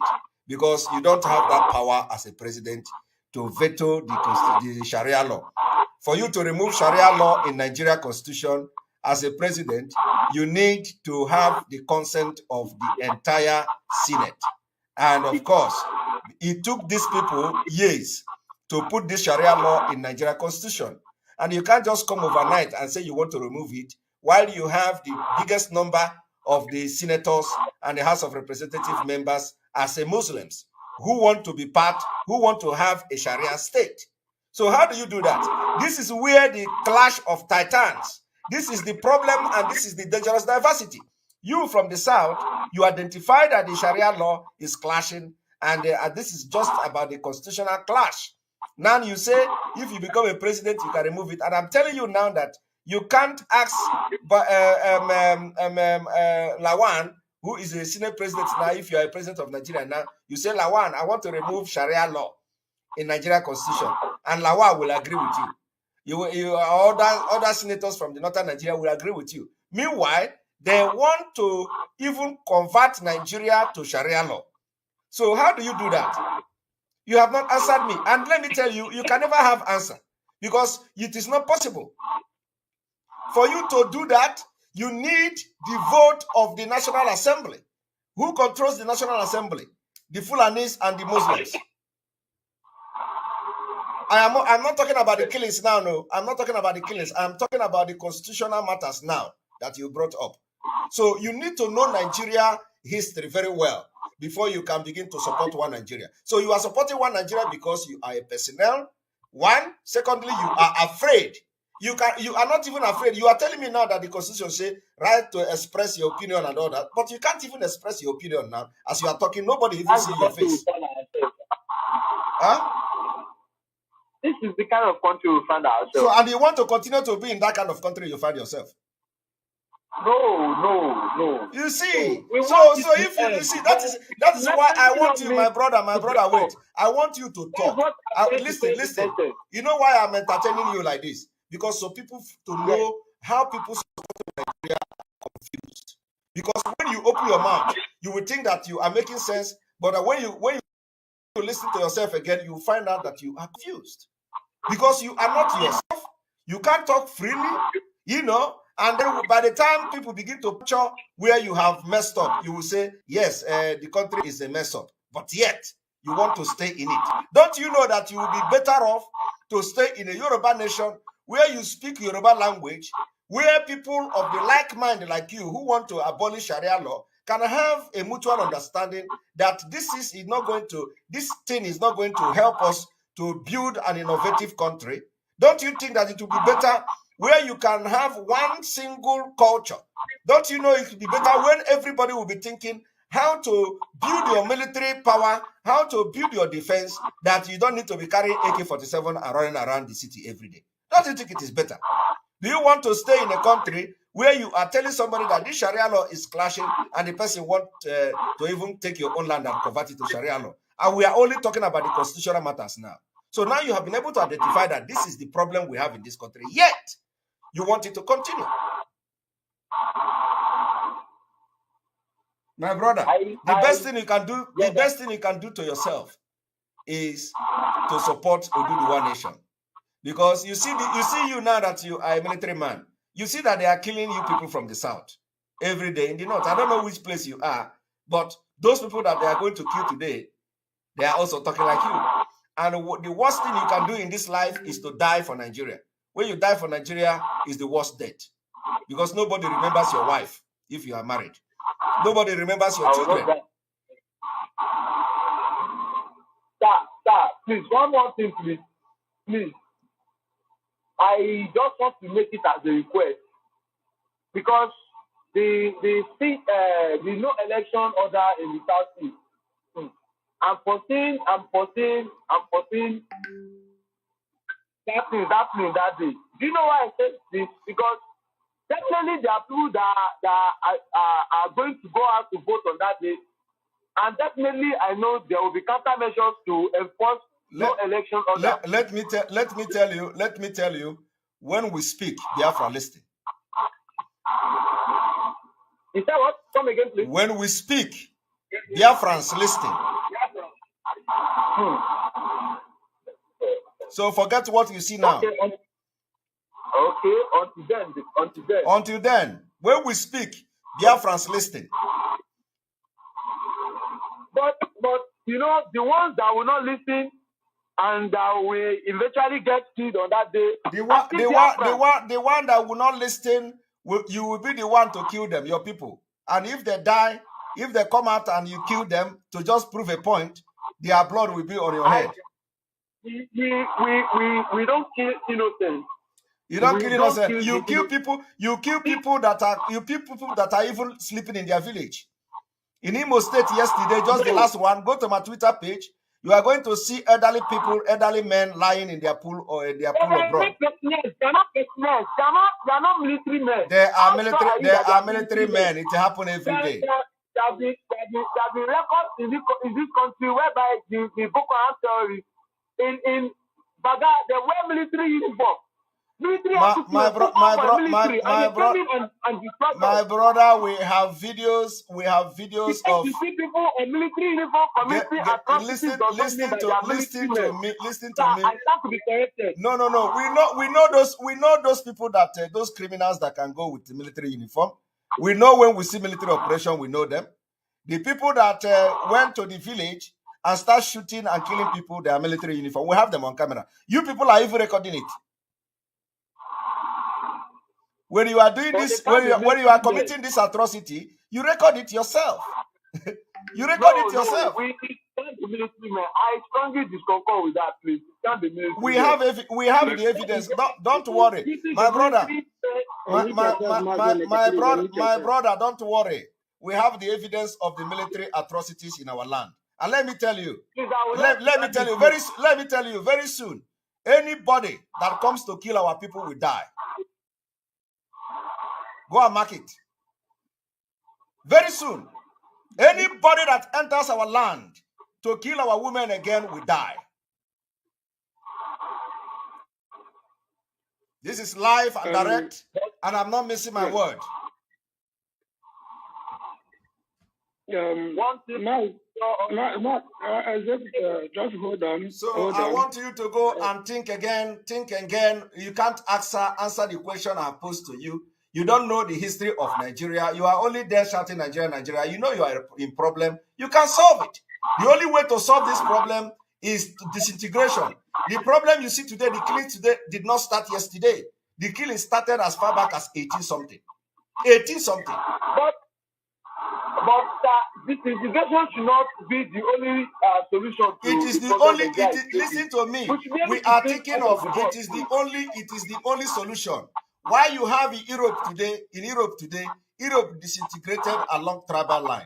And that is why some of you, if I come to you today and give you visa, you will sell your land and sell every property you have to come to Europe. You will abandon this military job. Do you know why? Because Europe divided along tribal line. And because when we want to save you people so that you cannot be thinking like animal, you want to die in Nigeria. And that is the reason why we have said we've taken away your right to think and make decisions for yourself because you are very unfit to make decisions while you are in Nigeria. You can imagine somebody who is suffering. Did somebody know that there is a problem? Did somebody know that Fulani is coming with a Sharia law? He knows that he is in a mess, and then he say he wants to stay in it. Don't you know that everything is not all right with you? When you have the opportunity, to live better, do you know that Oduduwa had an embassy in London before? Are you aware of that? Yeah, I'm aware. Do you know that Oduduwa had a passport before? Are you aware of that? Do you know that Oduduwa people were respected? Do you know the reason why you have majority of Yoruba people from Nigeria? Or in all Nigeria, only Oduduwa people are much in their numbers in London, in the United Kingdom. Do you know the reason? No, tell me. The reason is because of the civilization of Yorubas. During the time they have self-governance, they build that particular dignity. They build that particular face. And they were given free access to travel to United Kingdom. That was the reason. Today, that road, Fulani have closed it. For you as a Yoruba man to get a British visa now, you are going to lie. You are going to present forged document from Oluwole in Lagos for you to be able to give in a 6-month visa as a Yoruba person. The Fulani Nigeria destroyed that particular dignity that you enjoyed. But those who travel to London then, they travel to London because of the thing Yoruba represented, not what they represent now. So why would you know all these things if you know, and you want to continue to be in a country that you will be Islamized very soon? I don't know whether you are a Muslim, but you can never tell. But even if you are a Muslim, they don't regard you as a real Muslim. You can, in a Yoruba Oduduwa nation, you can practice your faith. You can be a Muslim because your Muslim is a moderate Muslim. You are not. They don't regard you as one of them. They kill their own in the north, not to talk of you. The Sunni and Shia don't even have anything in common. They kill each other. So, my brother, I am telling you today, because if you have answered my question, address it very well, objectively, I have other things to ask you. Because it is very difficult to come across one Nigeria these days. They are scared of us to engage us in the talk. So when we catch one like this, we are going to use it very well. So I want to use you more. Do you know there is something called 1989 Abuja Declaration?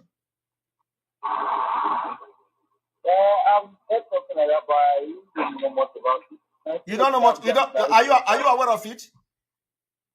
Yes, I'm aware. Do you know about it?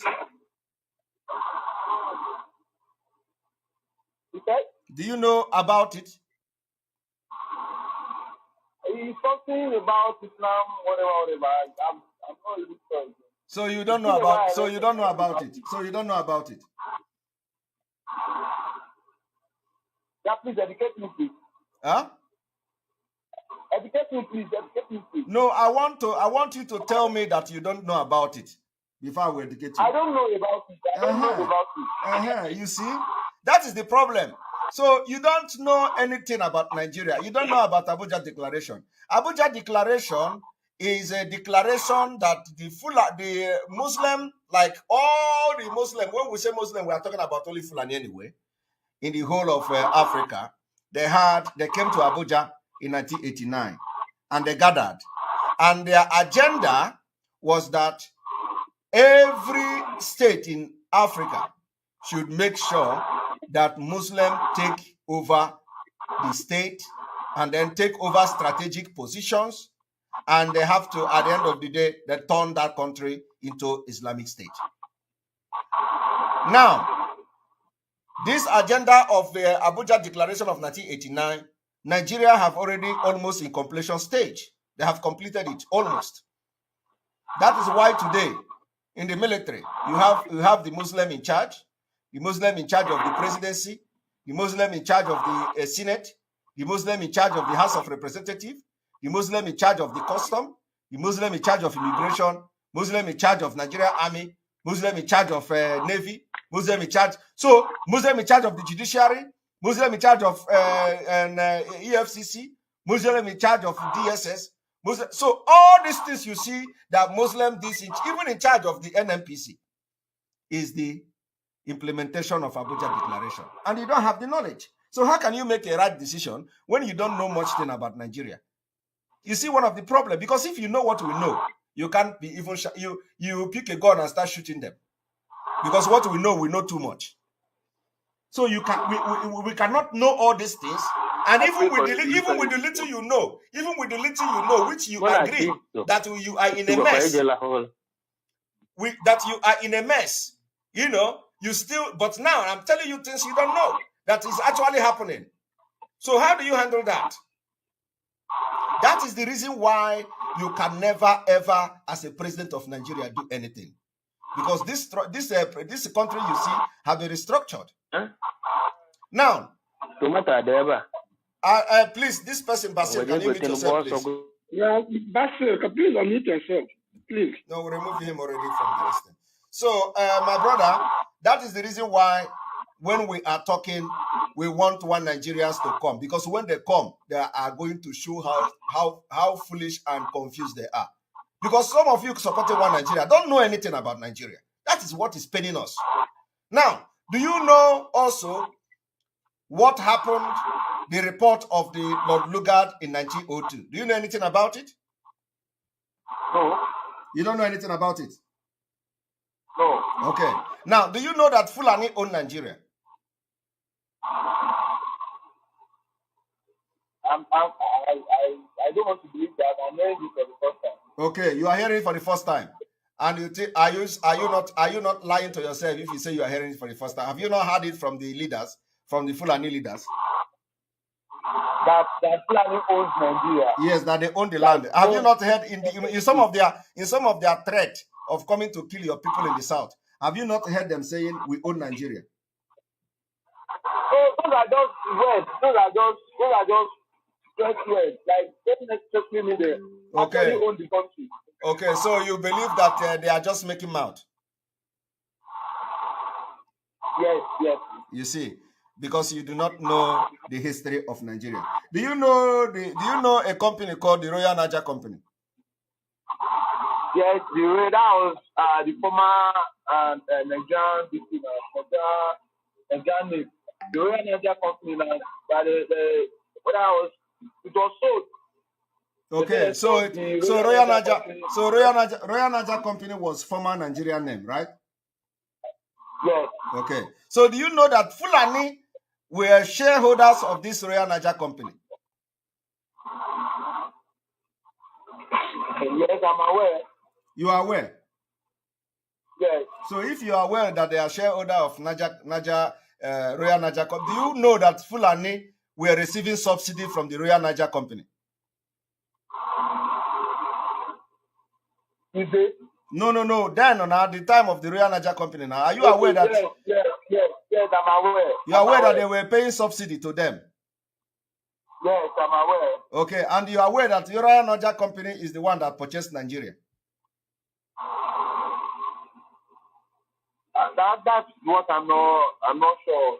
I'm not clear on it. But you just told me now that Royal Niger Company is I know it's a shade, but I don't know by who to who. Yeah, but you know that it was the name of Nigeria. They bought Nigeria, right? Yes, I know it was the former name of Nigeria. Yeah, if it is the former name of Nigeria and the Fulani was being paid by subsidy by this particular Royal Niger Company, and Fulani is coming today to tell you they own Nigeria, do you think that they are right or they were wrong?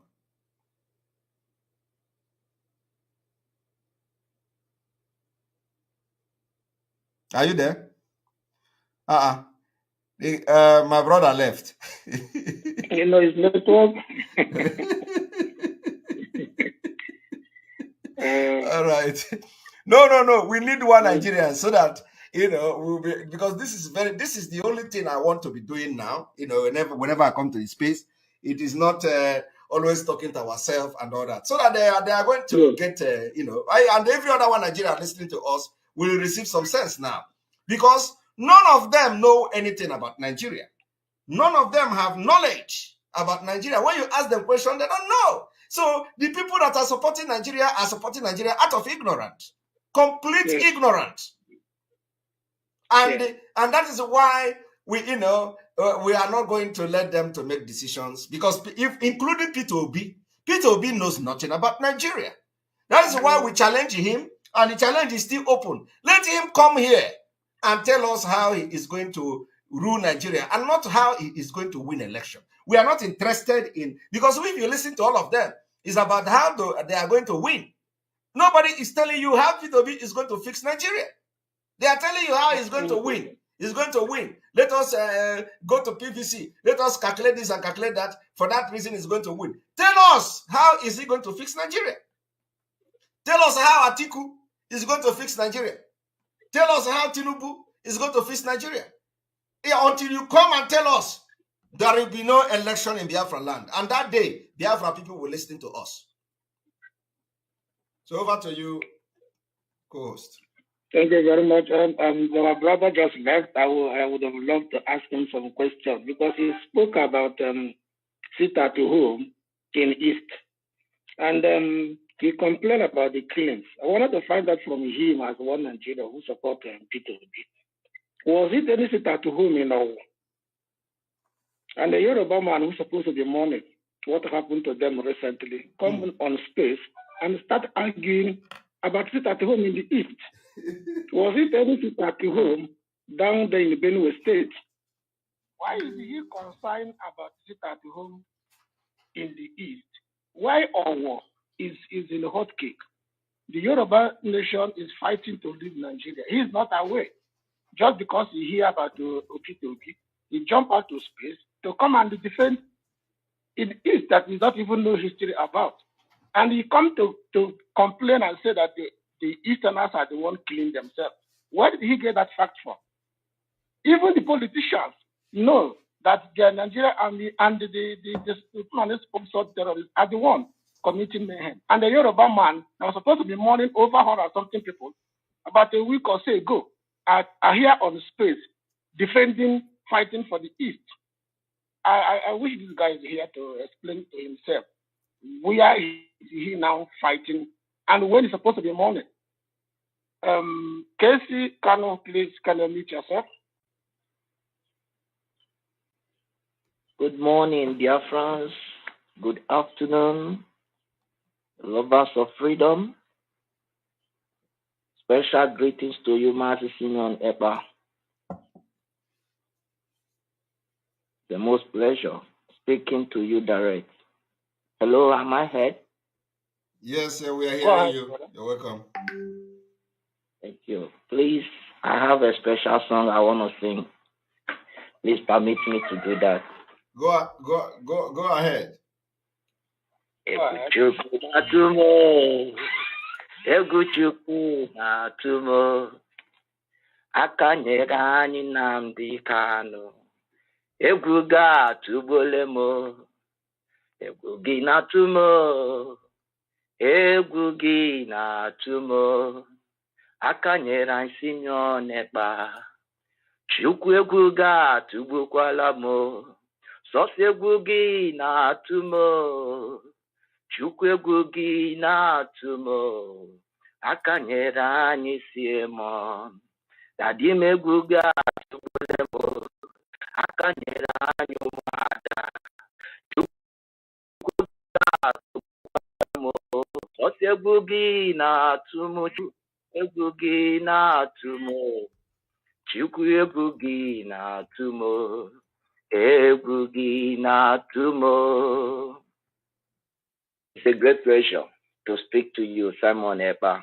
I want to give you a special name today, and that name wụ aha na-akpọ Ogewa wụ onye mara ikuku ama n'ọnya ikuku ama n'ọnya mana gị nwa wụ onye mara ikuku. Thank you for what you are doing. Keep it up. We are following, we are listening. I will never be afraid of Fulani because we are greater than them by the structure of God on the face of the earth. And they will never in any way take our land. We will conquer them. And we will give them a chance of their life on the face of the earth. Biafra shall stand. We don't care about the ignorant in our midst, the ignorant of so-called leaders, governors, whatever who they are all not representing us.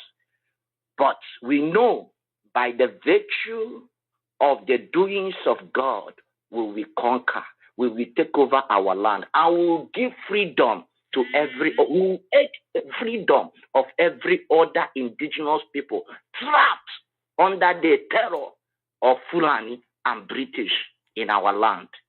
All hail Biafra. One love.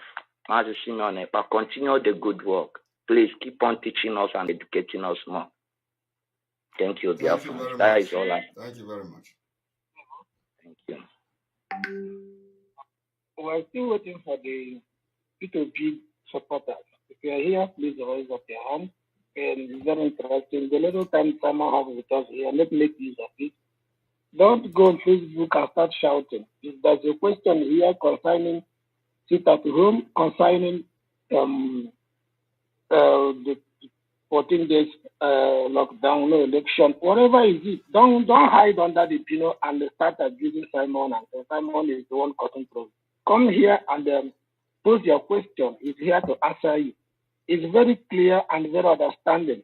When you are a man and you should be man enough and face your fellow men, start complaining. The Yoruba guy came here now, you can see his argument, and he doesn't hold water because he doesn't even know what he's saying. So I will urge you to please raise up your hand and you bring it to speak.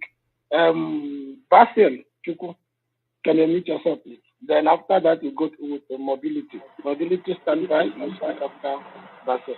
Thank you. Hello, good evening, dear friends. Can you hear me? Yes, we can hear you. We can hear you. Okay.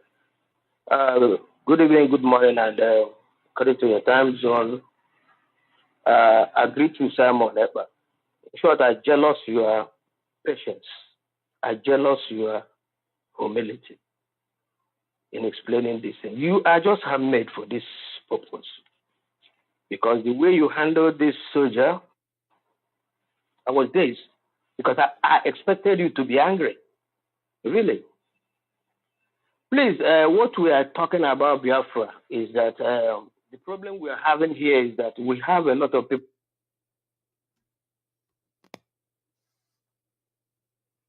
not educated. People who are educated are supposed to continue learning in their life. But despite all these expositions you've done over years, I was with you quite early when you were looking for 500 people to start. I've been following you. This education and all these things, we still have people that are arguing like this. Maybe they were not listening to you in all that you have exposed. I admire your patience, and may God bless you. May God continue to give you wisdom to handle this matter this way you are handling. It's awesome. Thank you very much, and we thank God. Thank Mazi for even anointing you before he was incarcerated, before he was kidnapped. That was a spiritual statement that he made, but people didn't understand it. What I want to say here is that sit at home must be there. Continue emphasizing it. Try as far as possible to minimize explaining to these people. When he was talking, you understand that he doesn't even understand what he was saying. And he was afraid. So emphasize it. And this thing you say, when there's a mega rally in Biafra land, that there must be sit at home. I want that to be continued, to be emphasized, so that we continue tightening it, spreading the gospel.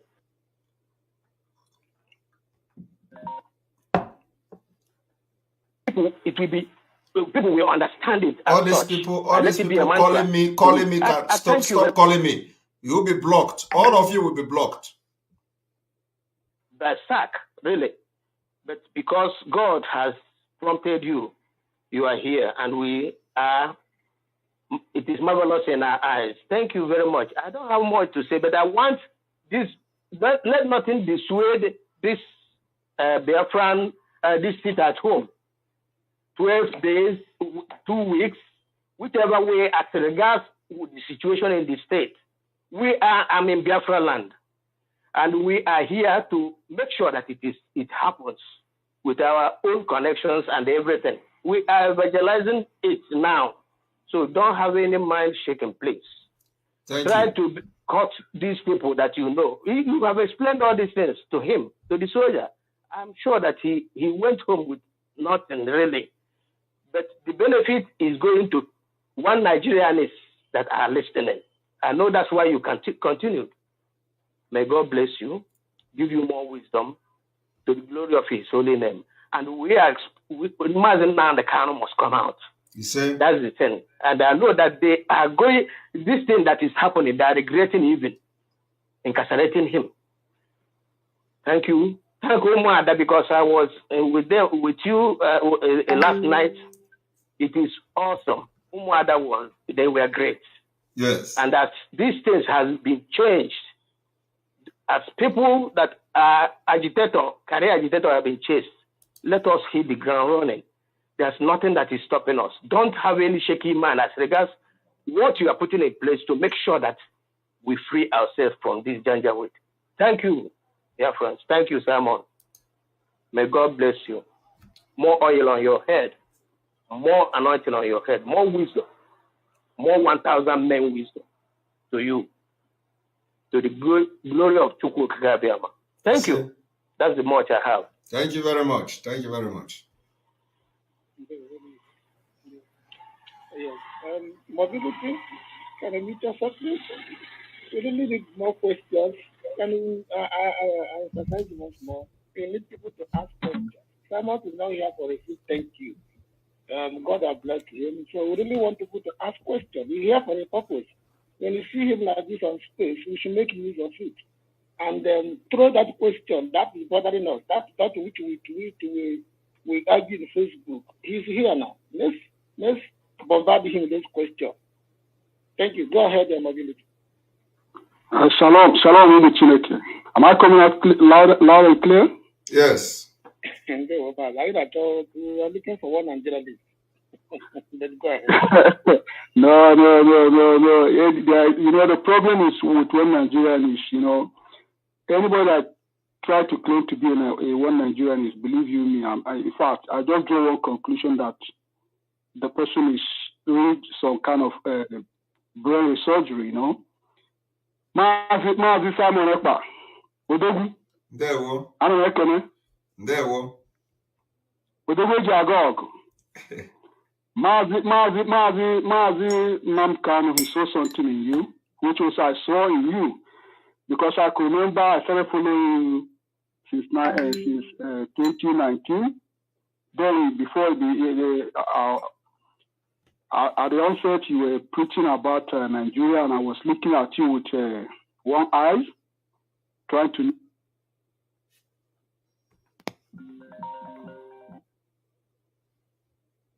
No go, Just I always ask people, how do you think Nigeria can be fixed? How? With the current Nigeria that the Fulani is in charge. How? The problem with this one Nigeria is they never ask questions. And that is the problem of Mazi Nnamdi Kanu. Mazi Nnamdi Kanu said the black people are most useless people on this planet Earth.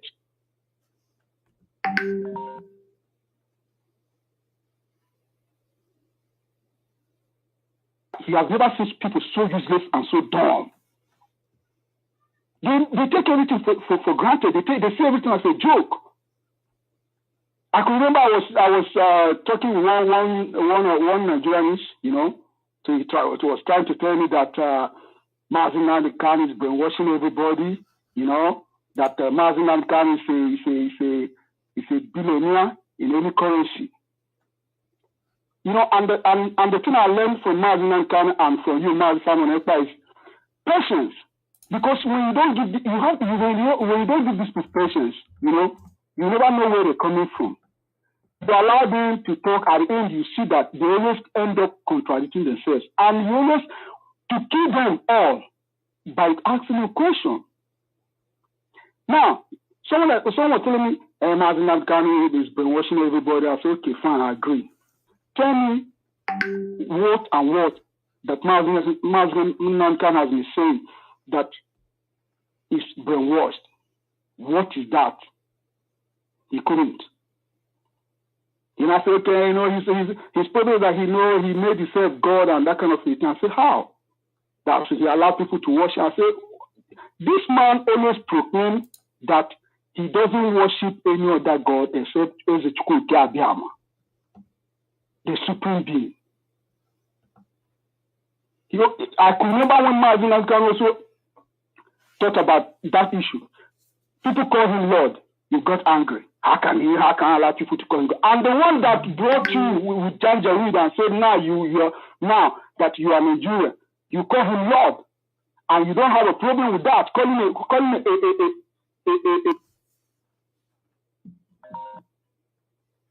There's nothing. The last time I checked the color of white, their color is never white. You call him Lord. You call him Lord. Just like the Dudua guy, I was just, in fact, I said, what a dumbest human being. You identify that this is the problem. You still insist that you believe in one Nigeria. How do you intend to solve the problem? They will never answer you.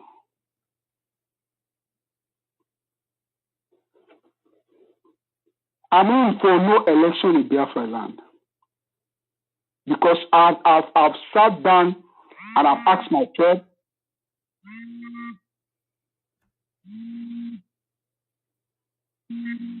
Okay, this is not over the problem. King Solomon, just stand by. Adekule, can you mute yourself, please? Yeah. Sorry, please, for the interruption. I sat down and asked myself, how can there be how can there be a free and fair election in Nigeria in a system whereby the British themselves introduced rigging? They introduced rigging.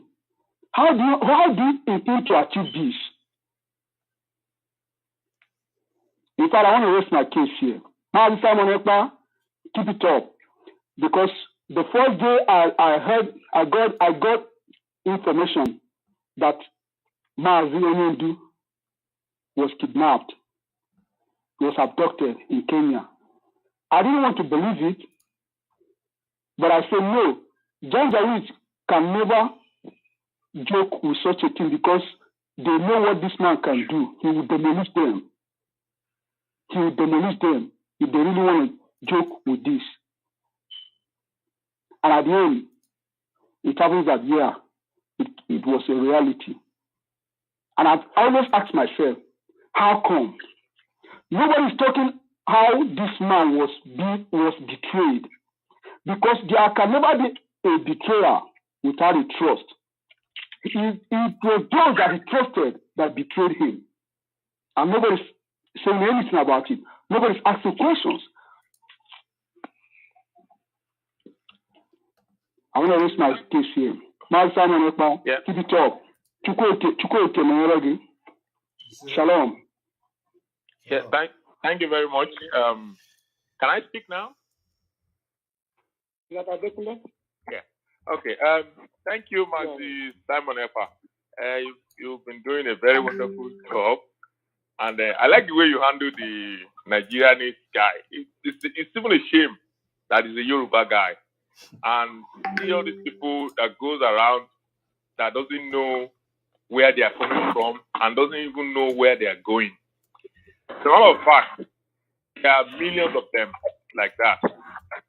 Millions of them. Mazi Simon, I have been following you now for over the years. I think I have spoken on your program before, maybe once or twice. And, where we find ourselves now, it even amazes me that anyone could be campaigning for an election. Say, Peter Obi is next. Peter Obi is next. Even Tinubu is not the next. It's not. And do they ever sit down and think how history was removed from this educational curriculum they have in that country?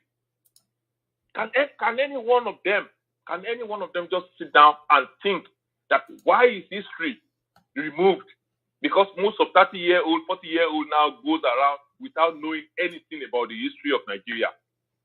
They never know the history of who they are. They are just robots. That their heads are just filled with lies and propaganda. And the Fulanis are having their way. The Fulanis and the British are having their way. They use a Yoruba man, use an Igbo man, use an Efik man to destroy the history and destroy the educational quality of the Yoruba land. We are educated people. The Igbos, they catch up. The Hausas, they were far behind. And they didn't do anything better. But they destroyed our educational system. Look around. Just look around you. Where are we on the educational thing? The history is gone. Financial thing, zero. That is their own value. That is the Fulani value. They don't have, they are just there to come and take. They will do everything to take from you, even to kill you. When my dad was in the army, the high-ranking officers, most of them were the middle belters, the one that came to perpetrate that thing they did in 1966, 1967, which you people call Biafran War. I don't call it Biafran War. My dad never saw it as a Biafran War. It's a genocide. It's an attack. They attacked the Biafrans, which nobody ever sat down and really see anything wrong in it. They kill a lot of people. Even those ones that doesn't offend anyone. They kill them. And you think their souls are gonna rest? No, it's not. You can never build a country on an innocent blood. It's not. Even if you want to go spiritual now, you can never build a country. The country will never be better. It's not a cause. It's a thing that is going to happen. The middle persons are the senior officers with some Yoruba officers. They did that thing, they did that time. Obasanjo is among. Buhari is among. Abacha is among. Murtala is among.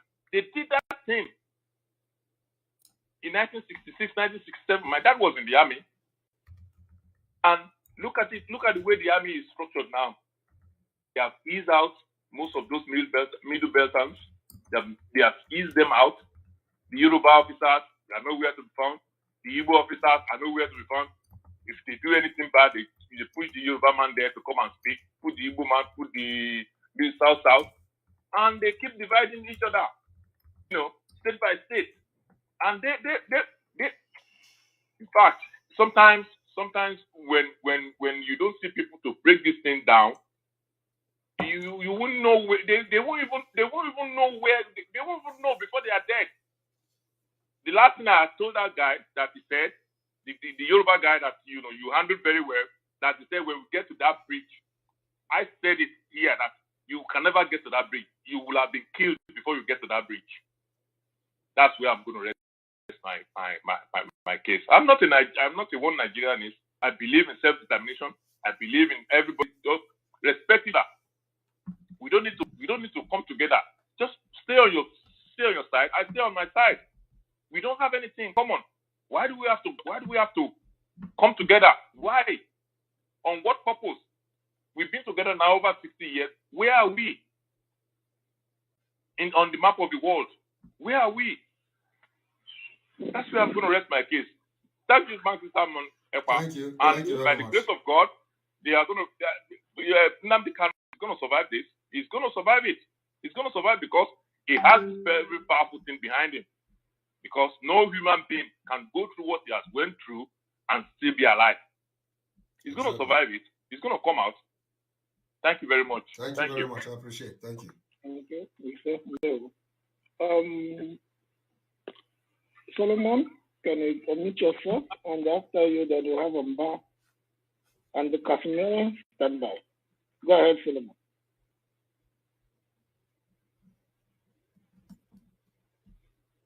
Solomon, are you with us? Not here. Mba, can you mute yourself, please?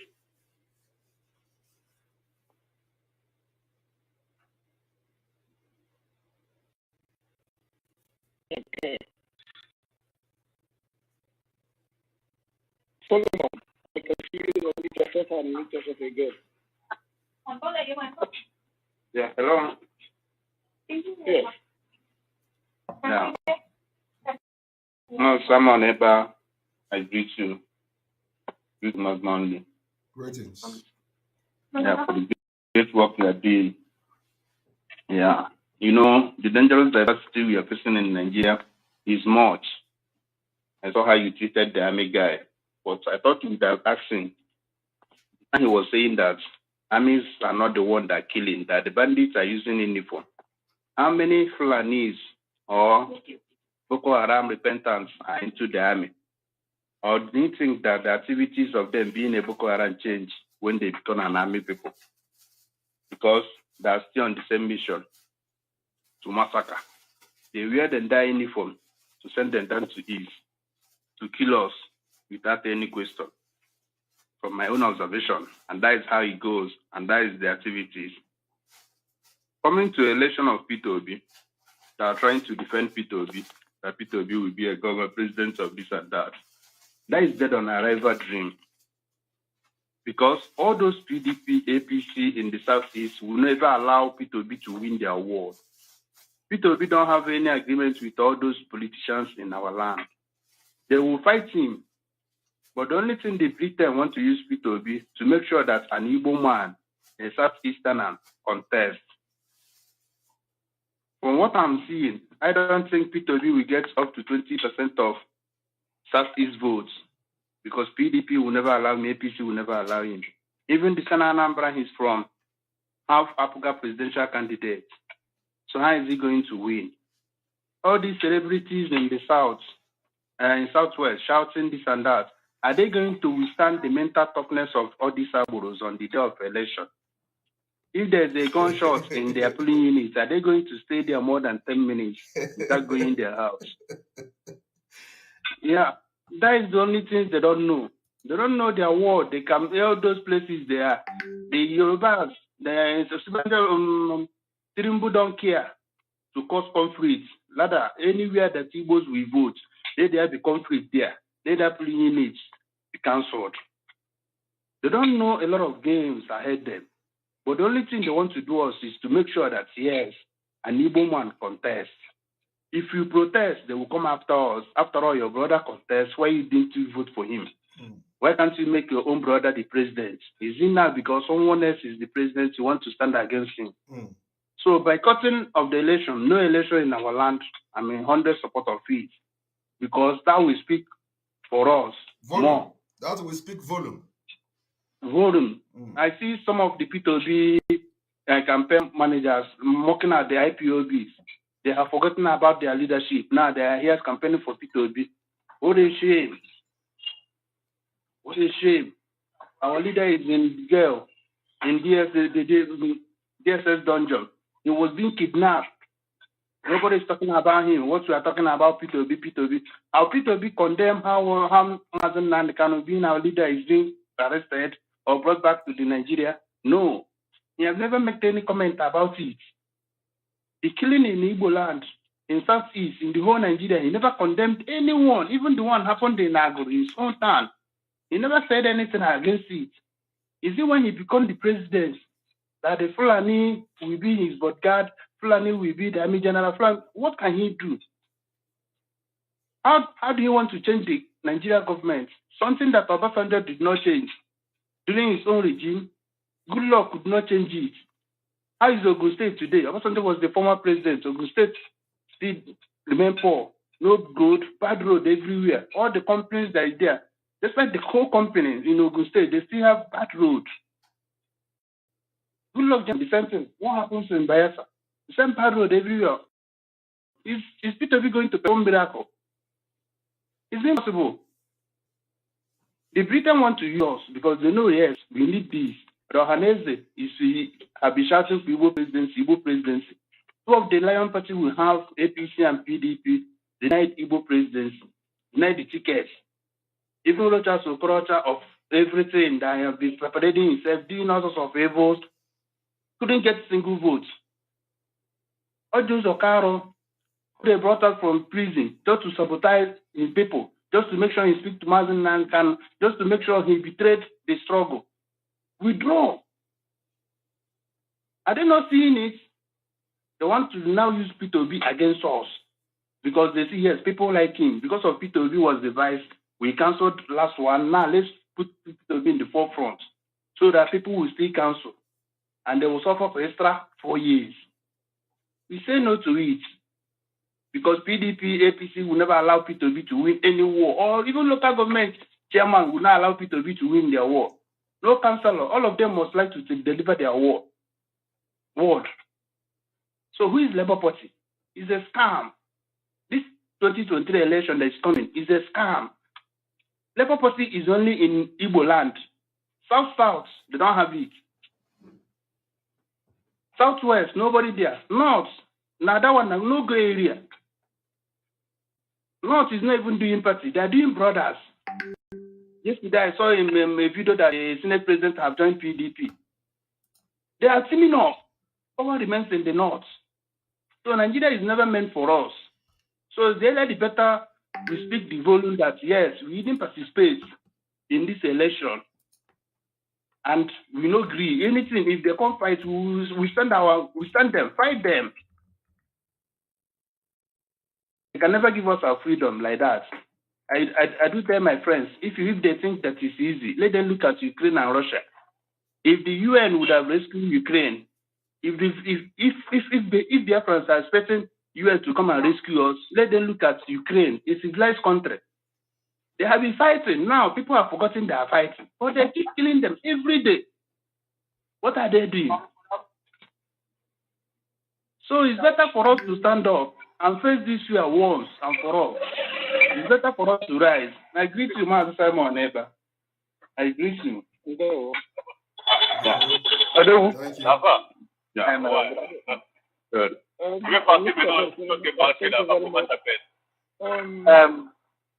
Jaffa Market. Marcella. Disable comme ça. All right. Oui. Lava. Merci beaucoup. Are you with us? Au revoir.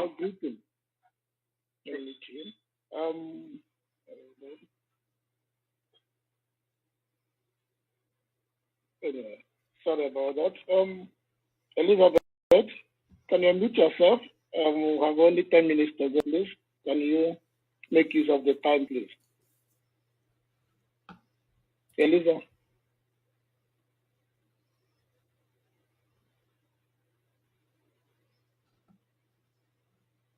Eliza, unmute yourself, please. Yeah, good morning. Good morning. Yeah, thank you for the opportunity to speak in this space.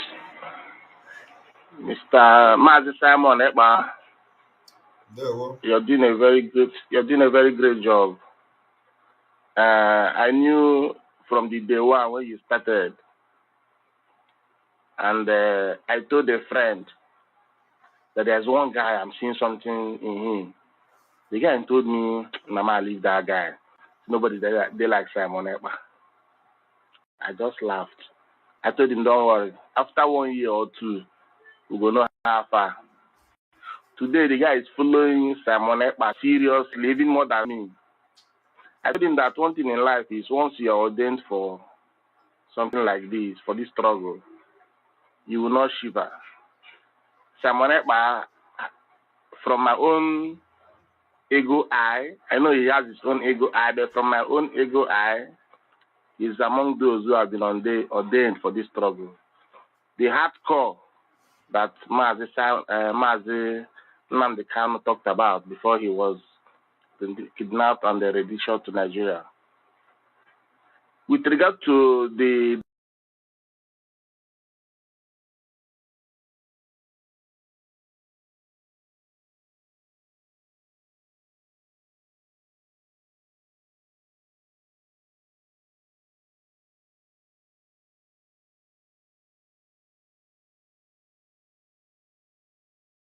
because of this dangerous diversity, still, most of us still believe that something good will come out from this dangerous diversity. I don't want to say much. I want to encourage Mazi Simon Ekpa that the hurdle ahead of him is going to be a very daunting one matter. It's not going to be easy. Our prayers, our thoughts, our blessings is that may the good God, the creator of the heavens and earth, continue to strengthen him He is not the internal battle that Mazi Simon Ekpa is fighting is even more than the external fight that is coming from the enemy's camp. That I can assure him. Our people have resorted to little sentiments, unnecessary, and this thing, how would I put it? Things that are not worth it, just to ensure that this contraption continues. But I believe that they will be shocked, all of them at the end. All of them, from A to Z, will be shocked. There will be no election, not because we like it not to hold, but because a lot of lives are going down the drain every day. We cannot continue like this. We want to exist because we want to survive as a people. We don't want, when you have children, you have parents, you lose all these ones just because of this kind of dangerous diversity. It's enough reason. Nobody should be talking about marginalization. Nobody should be talking about other things. We are not interested in the Biafran politicians that are participating in Nigerian politics. What me, personally, I'm interested in, if I can sleep and wake up and be sure that I can plan for 5 years and work out those plans. But in Nigeria, just to go out, you're not sure of coming back. That is the truth. A friend of mine, just the day before yesterday, he was attacked on his way, around after 7, on his way back home. Seriously caught, his valuables, everything carted on him. How can we continue like this? When a government cannot provide security, guarantee you at least normal life, we know that death can come, yes, different forms. But when the deaths that are coming to us are avoidable deaths, how can we continue like this? The worst is that the government is not doing anything about it. Everybody is talking about 2023.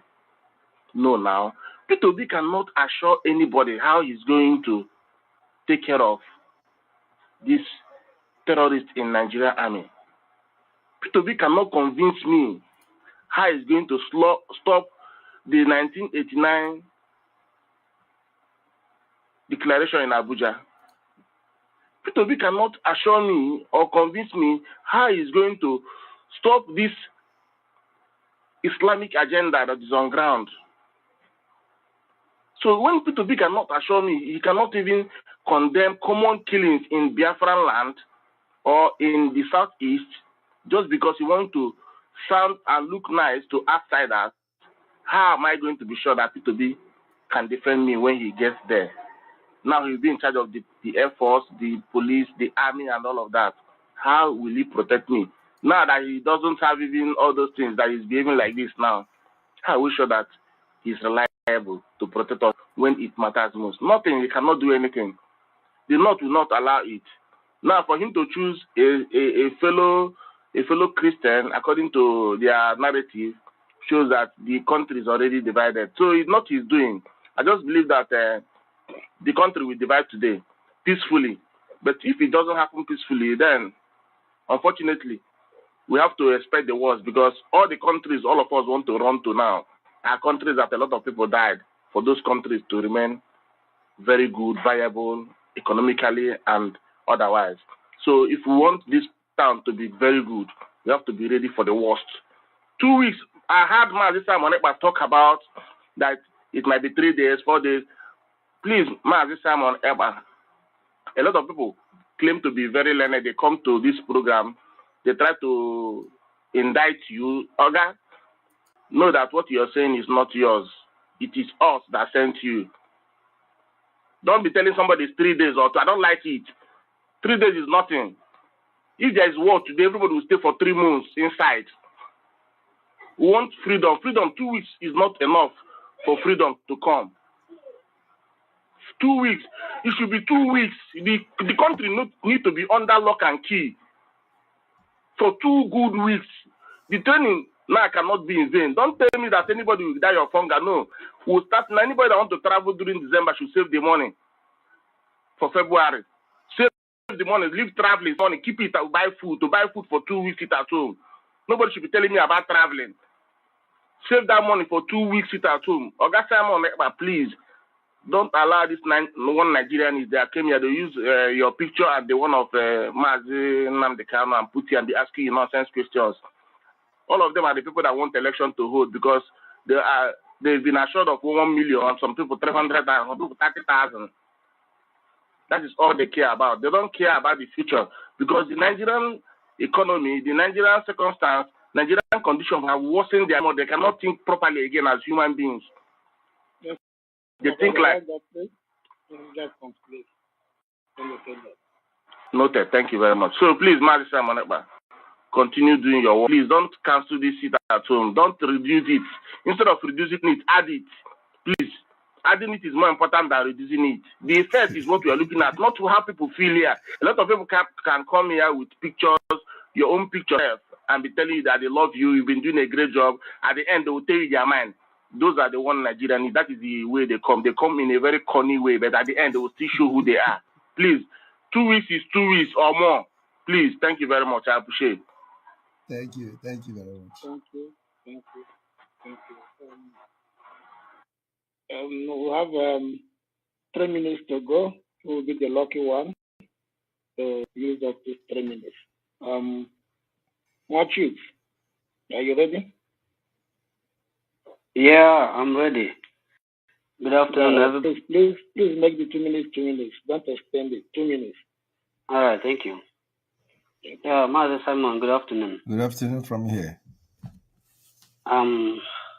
It's an honor to speak with you today. And I just want to say thank you for your works, your job. It is not easy. And I pray that the same God that forced you to come out will always be there for you and never allow you to waver or shield. Amen. Until we get to our destination, which is Biafra restoration, total restoration. That's what our leader said. And no inch of our land will be taken away. See. What I want to say is, I want to ask the one Nigerianists that are so hell bent on P2B. I want to ask them, before P2B went to UK, is P2B trending the way he's trending today? When he went to UK, do you know what they told him there that made him come back and jump from PDP to Labour Party? Did you know their discussion? If you say that you don't know that UK is governing, is the people in charge of Nigeria, then you are lying to yourself. And then the person you are supporting, that he will make magic, then everything will be better for you.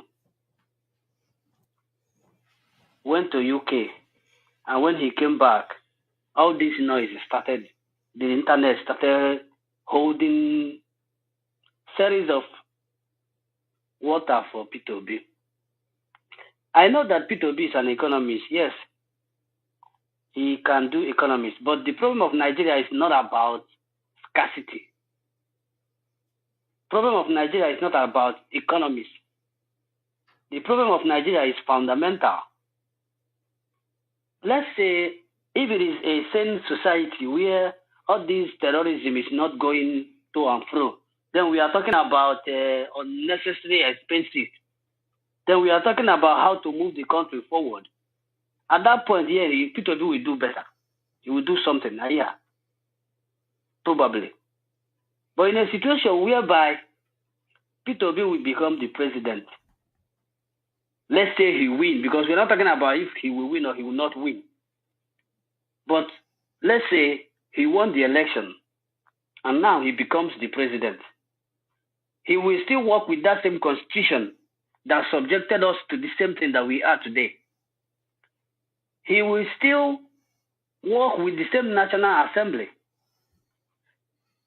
the same Senate, the same judiciary. Because there's no way he will become president and he will sack everybody that is in position today. It's not possible. It's not done. So if this is what he is going to face there, how is he only P2B that I've never seen him where he's fighting with anybody. I've never seen him where he's bullied anybody or people are bullying him, because only thing I see is that he's making peace. How do you think that he will go there and challenge what is challenging you as a Nigerian? Because anybody that is talking about peace, if you love peace, you must be prepared for war. Peace doesn't come because you want peace or you don't want trouble. The person that does not want trouble, that is the person trouble follows always.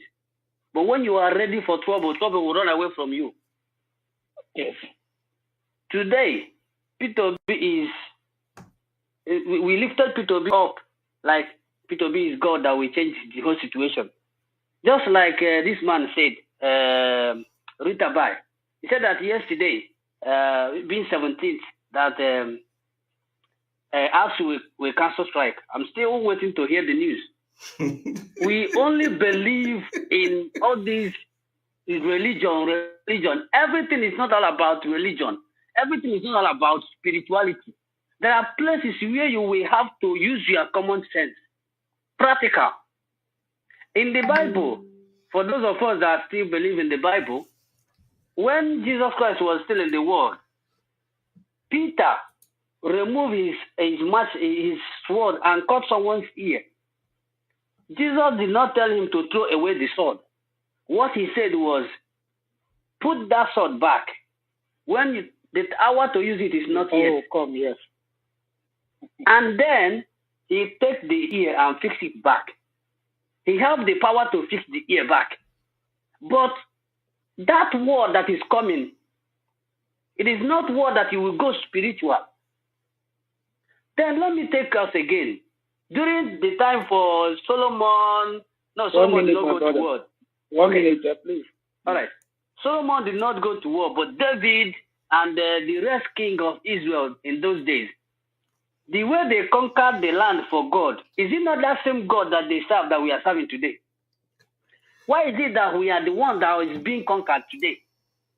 Why is it that our own Christianity today is all about pray and fast? Why is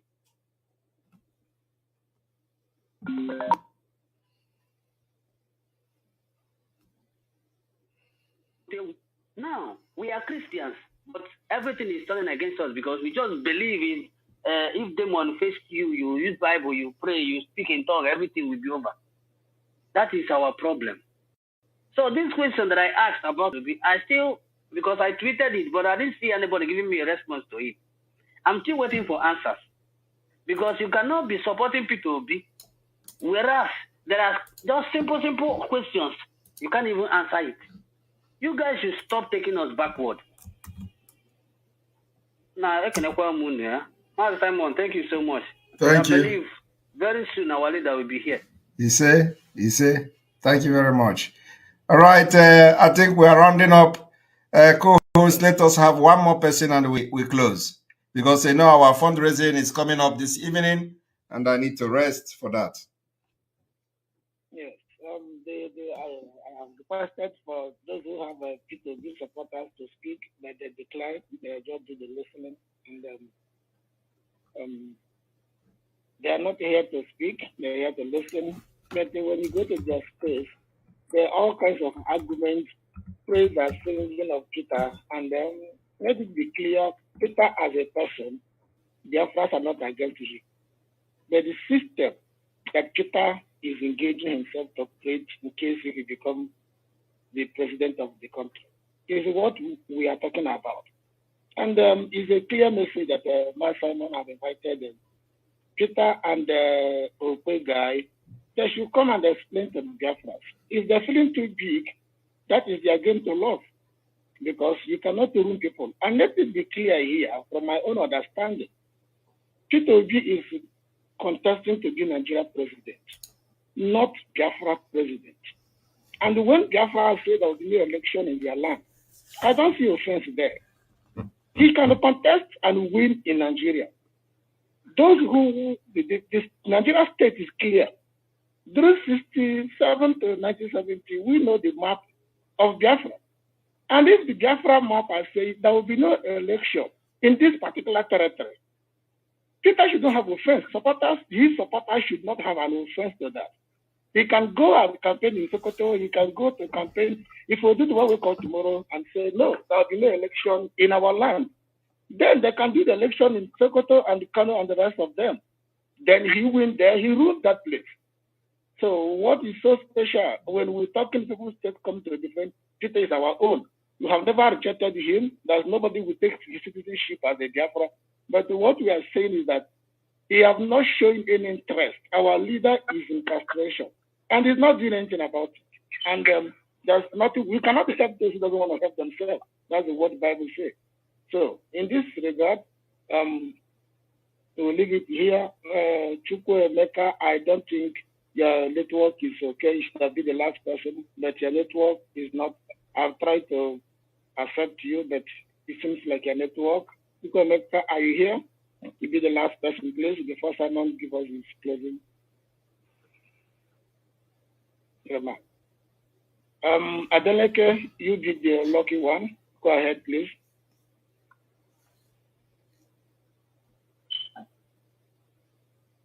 Adekunle, sorry. I'm sorry. Oh, okay. Thank you. This will be my second time now. Sorry about yes. that one. Yeah. That one just missed. Just me. wait 1 minute, please. Okay. Yeah. Yeah. You know why they will not come out? Why Nigerianists?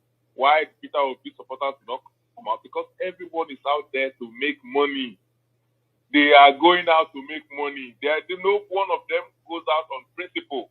That is why you can't defend the indefensible. They can't defend. They know why Peter Obi is there. They know he's there just to legitimize that election. They know why. They can't defend it. They can't. So instead of them looking stupid, they not come and defend it. And Nigerians are just full of ego. Once you rubbish their idea, their ego comes in, then they put up a fight with you, then they get annoyed with you, then they start to wish you bad.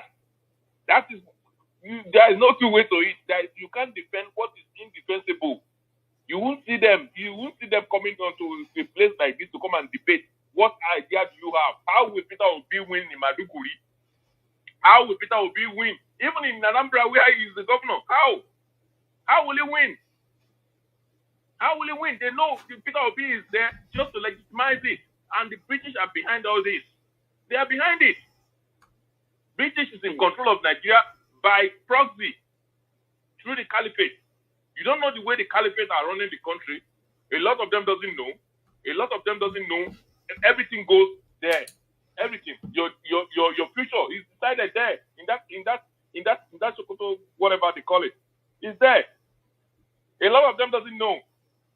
So don't expect them to come out. Everybody's out there to make money. They are out there. Once they cannot go into PDP, they can't go into APC. Then Peter Obi is out there. They're okay, Peter Obi bring money. Let's spend.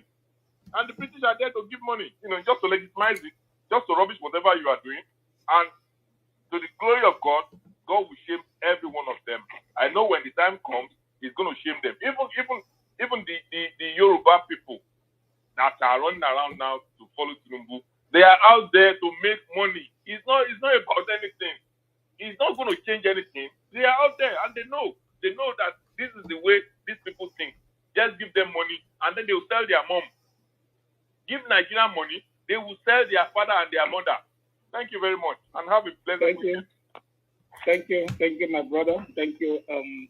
Before Simon comes in, I can see clearly that they are not there. Those who are afraid and saying if P2B did not win, that the Biafrans will start agitating, and the people who will say British and European or Fulanese or co will say because our brother did not win. Let it be clear that we did not start to agitate yesterday. P2B is like if you have 3 children in your house, and the first one did not work, and second one started working, that will be surprise. And everybody will be asking questions. So Biafra is even older than P2B himself. So, and if P2B did not win and we intensify, we have been intensifying all this while. So I don't think there is any sign that shows, oh, no, the 2023 is just like putting in a different gear, which you have been putting. The only thing different that I believe maybe some people will join, those who will be disappointed, which is a welcome development if Biafra is not already by then. So those who are saying if we are, they shouldn't be worried about what will happen because they have been doing it even before most of us here are born. So don't say what they sending the narrative because they capitalize it and they are listening. That if Chitobi did not win, the Biafras they will come and say, oh, the reason why. The only thing that some people will join. We are still waiting for Hanese. So many of them look at Lawa who went to president and lost, and now went back to go and collect the senatorial ticket. And bullying the guy who win primary. Is it the country you are about to? You look at other states. You look at the woman, I think a whole sitting governor, the wife went to contest senatorial seat in Imo State. He came up in a video, everybody saw it, when he was crying that the whole Uzodinma refused them to do election. It was this consensus. He selected somebody who did not know. Some people travel from abroad, which we know them, just want to use money buy ticket and fly back home, waiting for the election time to come back. So in anything that tomorrow people rise up to judge Biafra and the gear went to the highest speed, don't say because people did it not because. Thank you very much, my Simon. Please give us a closing remark and God bless you. Thank you very much, Chineke, for that remark. I think there is no point for any remark. The only thing we want to make is that this sit at home for 2 weeks during the election is here. And of course, like I said, we are going to be reviewing the situation on ground. So it has not changed. And those who would think that this is a usual thing that you will say no election and election will take place, we will disappoint you this time around. And then also on the 22nd, on the 28th, 27, 28 remain the new sit at home for Mazi Nnamdi Kanu will be in court on the 28th. So we are sitting at home on the 27th. Let me check very well to know because I think we have announced this thing actually. Yes, on the 27th and the 28th remain locked down in Biafra land. And this lockdown you people are seeing is something that, we are preparing for a bigger thing ahead. We are preparing for a bigger thing ahead. So we are,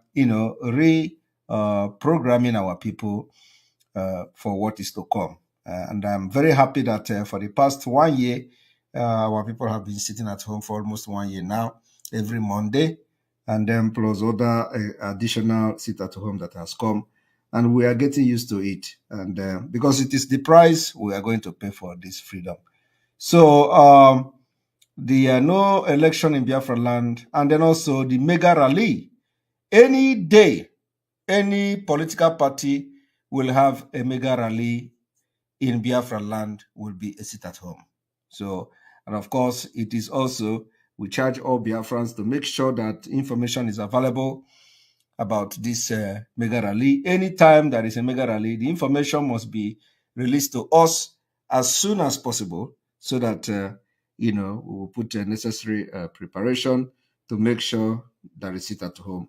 Any day there is political mega rally. Not all this small campaign, but the mega rally of any political party in Southeast and then in South-South, comprising about Biafra land. We are going to have a sit at home any day we know that they're having a mega rally.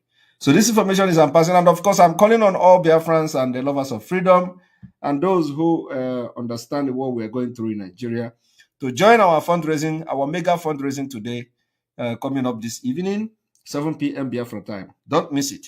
It's going to be a mega fundraising, and probably we're going to have this fundraising for a very long time today. We don't know when it ends. So I have to go and get some rest to wait for this fundraising. Remember to see you there. Thank you very much. And may God bless all of you. May God bless you as you continue to support Biafra freedom, as you continue to make sure that Nigeria do not deceive you again. From here, from me, it is good afternoon.